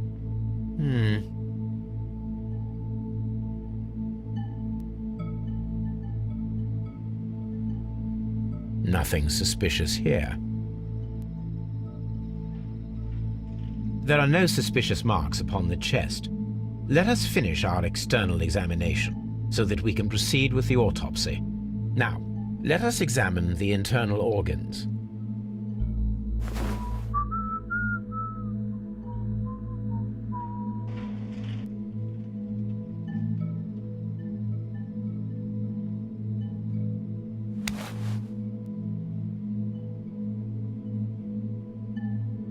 The tissue on the inferior lobe of the right lung is damaged, most probably caused by toxins from an unknown plant.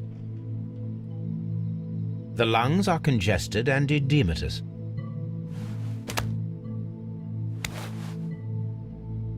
The heart's blood vessels show no pathological signs.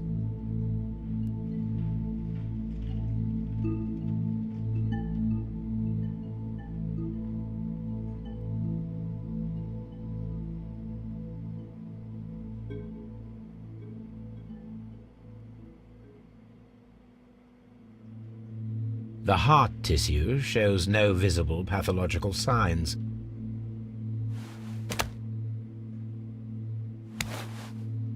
The liver is enlarged. It would seem that he was suffering from an alcohol addiction.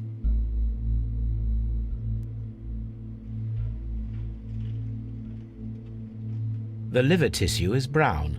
There are no visible pathological signs.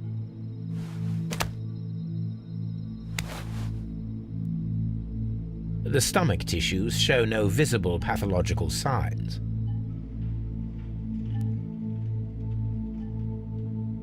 There is a small amount of content. It appears that he breakfasted lightly, only a short while before his death.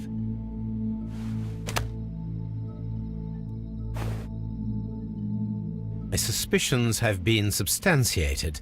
Montague Dunn, the director of Kew Gardens, died from poisoning, plant poisoning to be more exact. You mean... Yes, it is murder.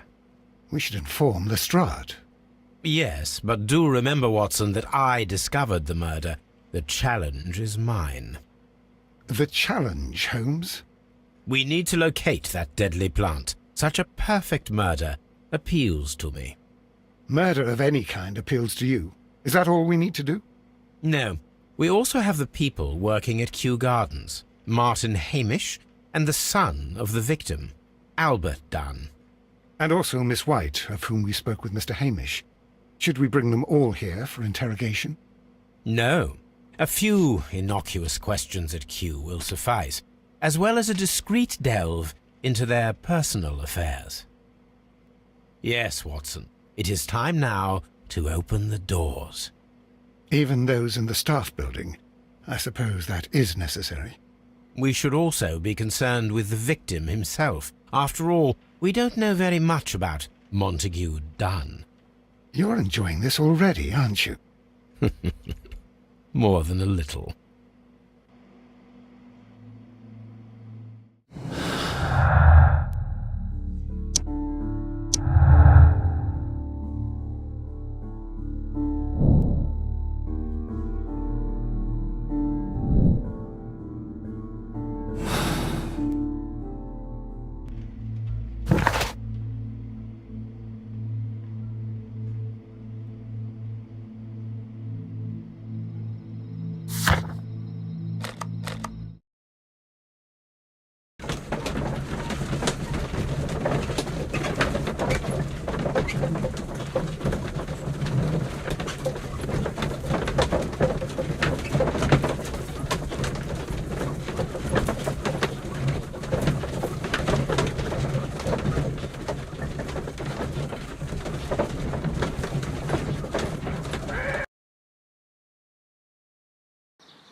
Mr. Hamish, can you explain to us what happened to the colonial collection?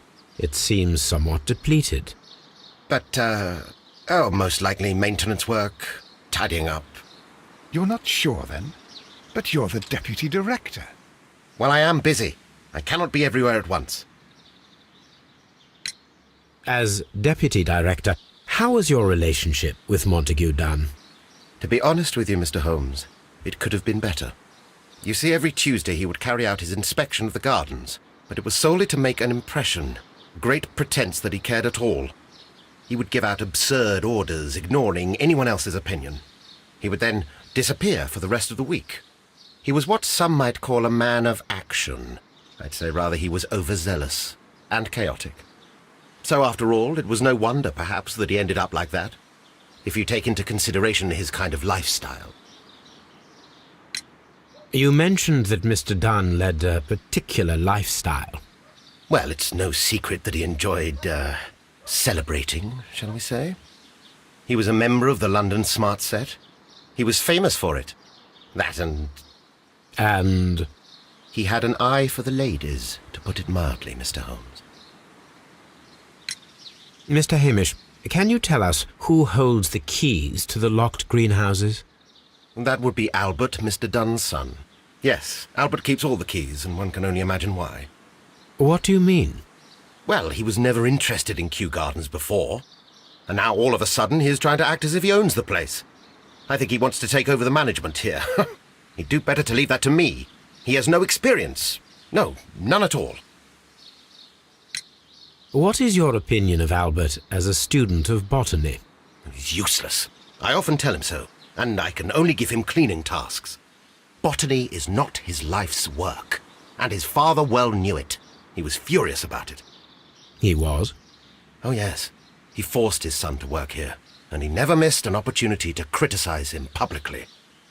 Are you able to elaborate on that?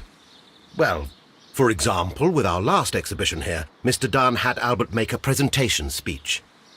But then, while the lad was speaking, Mr. Dunn interrupted him, asking him difficult questions, making him look like a failure. It was with the intention of making a fool of him, Mr. Holmes. That must have been terribly humiliating. Yes, he was crushed, and he had to leave. Everybody was making fun of poor Albert. That is, except for Miss Margaret White, who is such a nice lady and who always takes pity on Albert. You mentioned a Miss White. Would you tell us more about her? She is a student who works here part-time. She is quite charming indeed. She possesses a great talent for botany. You should take a look at some of her experiments that she carried out in the laboratory. Ah, if only she were not so naive. Why naive? The way she used to flutter around Mr. Montague Dunn. And why, he couldn't help but be flattered by all her attention. How could an intelligent woman such as Miss White not see through his game? I can only scratch my head and wonder. Tell me, Mr. Hamish, do you grow the more deadly variety of plant here? You mean insectivorous? Yes, but nothing larger than that. Thank you, Mr. Hamish. We shall continue our investigation.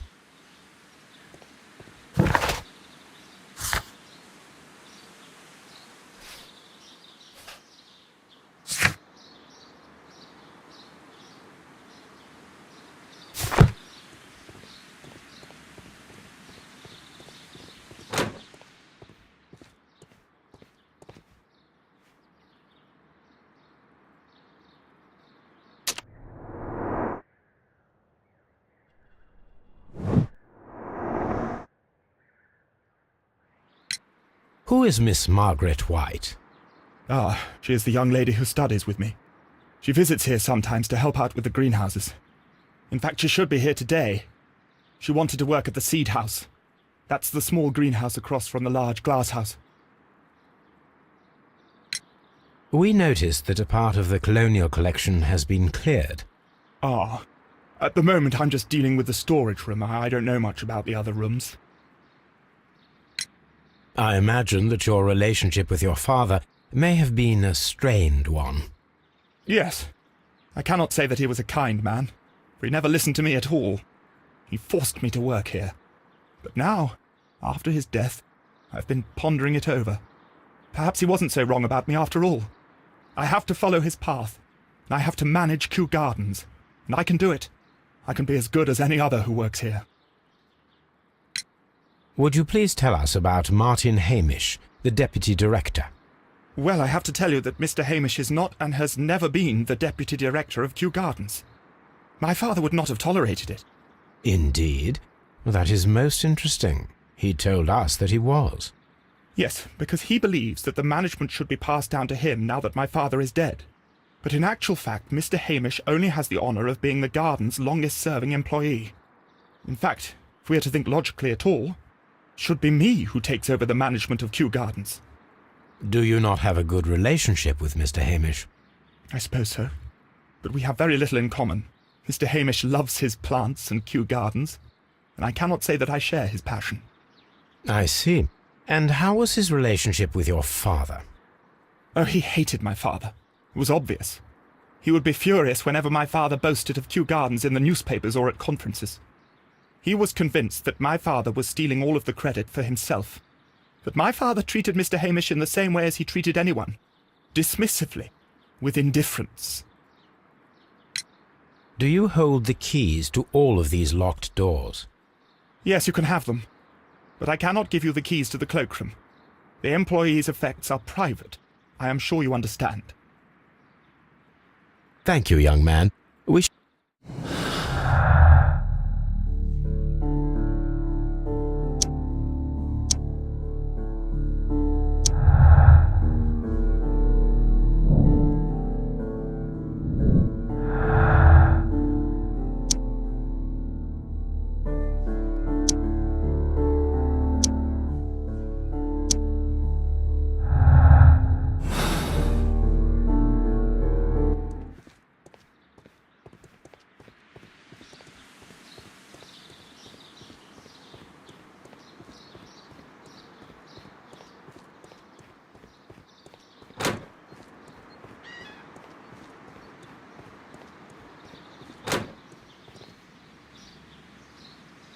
Look, Holmes, this charming lady must be...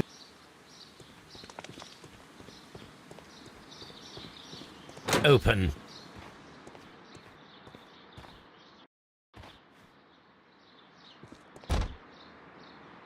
Good day to you, miss.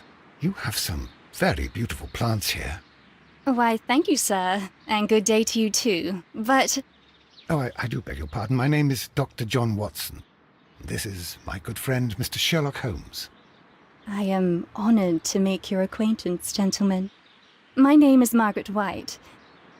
Excuse me, but are you Sherlock Holmes, the great detective? Yes, I am he. What a pleasure to see you here at Kew Gardens. Are you working on a case?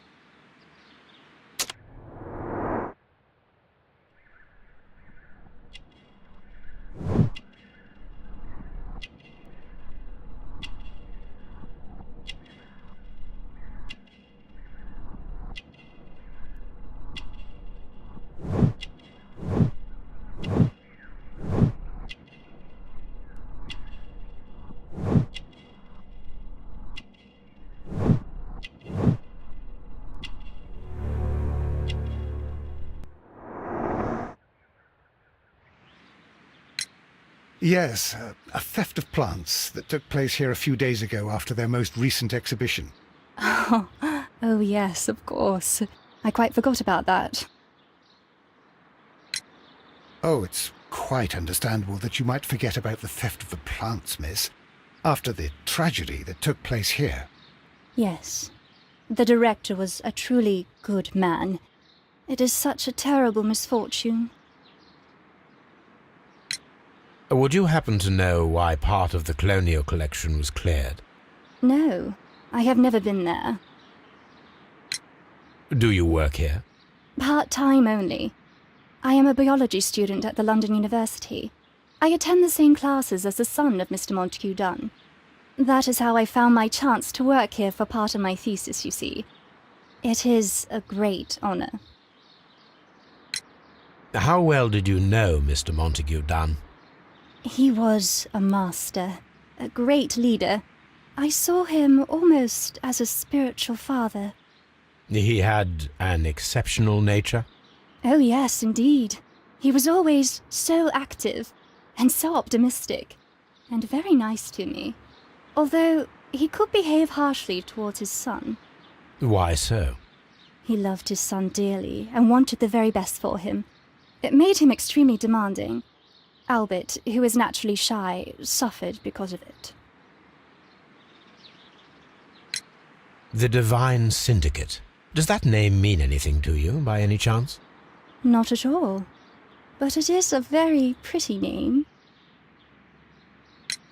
Most of the doors in Kew Gardens are locked. Do you have a key to this room? Oh, yes. Albert gave me a set of duplicate keys. He agreed I might carry out my studies without disturbing him. It is only temporary. Thank you, miss. None of the 3 people who work at Kew Gardens know why half of the colonial collection was cleared. So, someone is lying. It is obvious.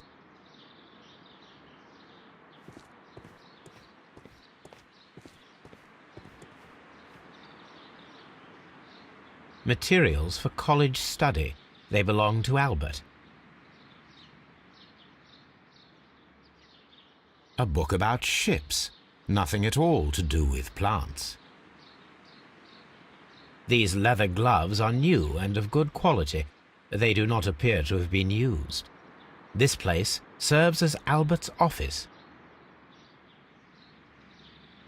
From here, we are unable to see the interior of the Colonial Collection Room.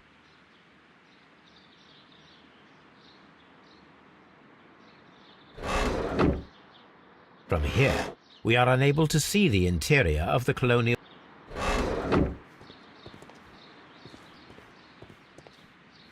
This is one of the outlets of the ventilation system.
The seeds of plant species are stored here.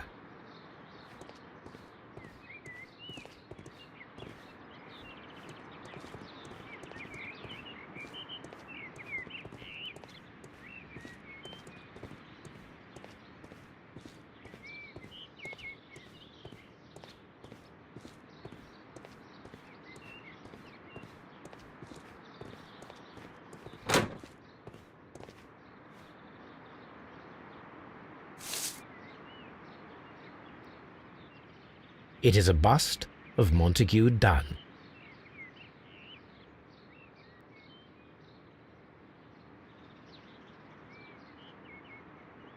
I am curious if the marble that we... Here it is. The marble fragment that we found in the Colonial Collection Room is what they have in common.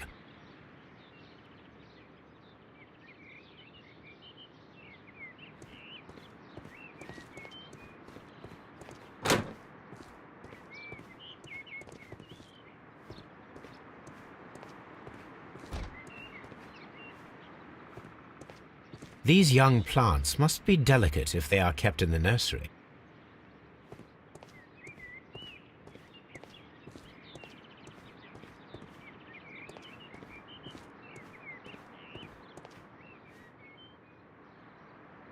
A master's degree diploma. It belongs to Martin Hamish. An award presented to Martin Hamish for Best Grower of the Year.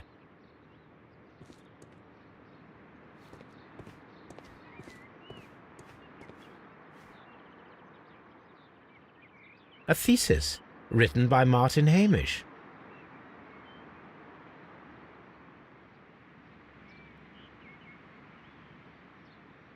A glasses case. It is empty. This area serves as Martin Hamish's office.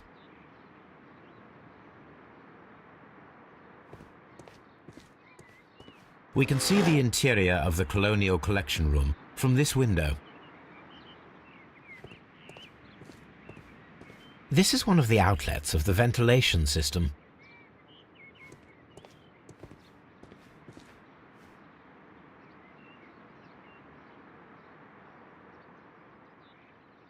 This poster is for an exhibition that Martin Hamish was directing, but it had nothing to do with Kew Gardens. This certificate belongs to Martin Hamish. He won a horticultural competition.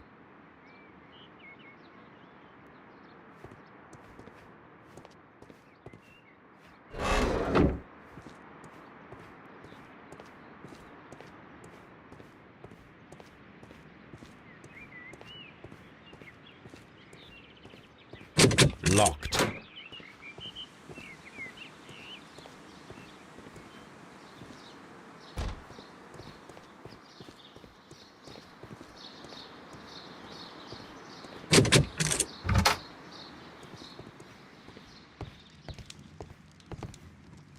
This is a table for experiments. It resembles my own. Only this one is kept in good order, Holmes.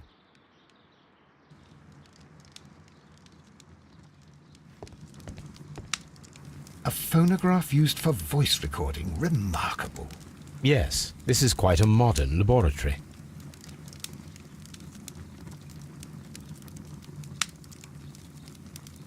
I don't hear anything.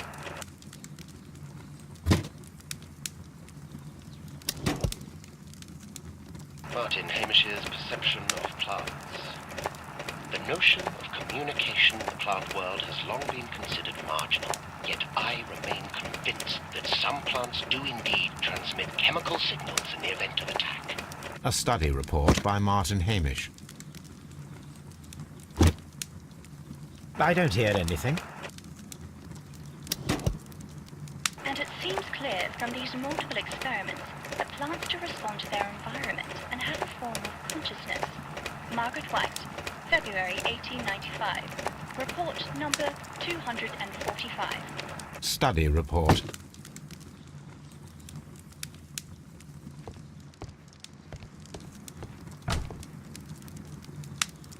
Chemicals. A sufficient quantity for some serious experiments.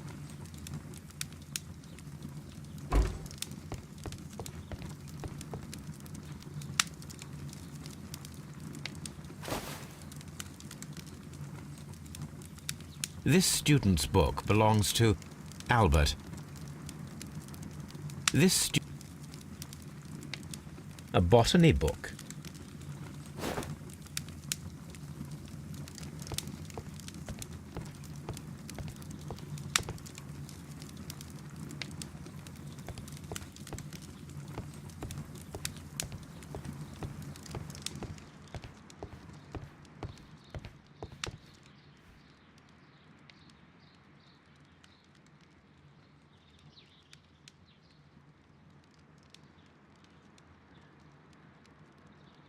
Such masks are generally worn when dealing with toxic chemicals. Gloves, waterproof aprons, everything one might need for self-protection. Do they grow dangerous plants here?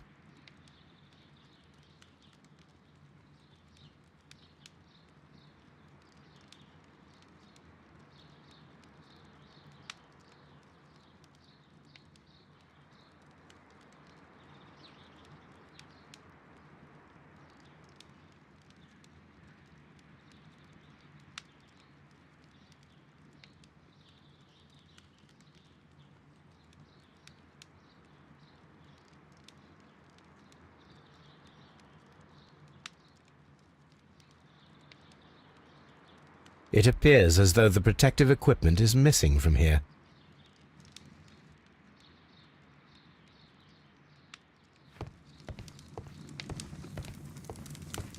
Locked. It does not matter.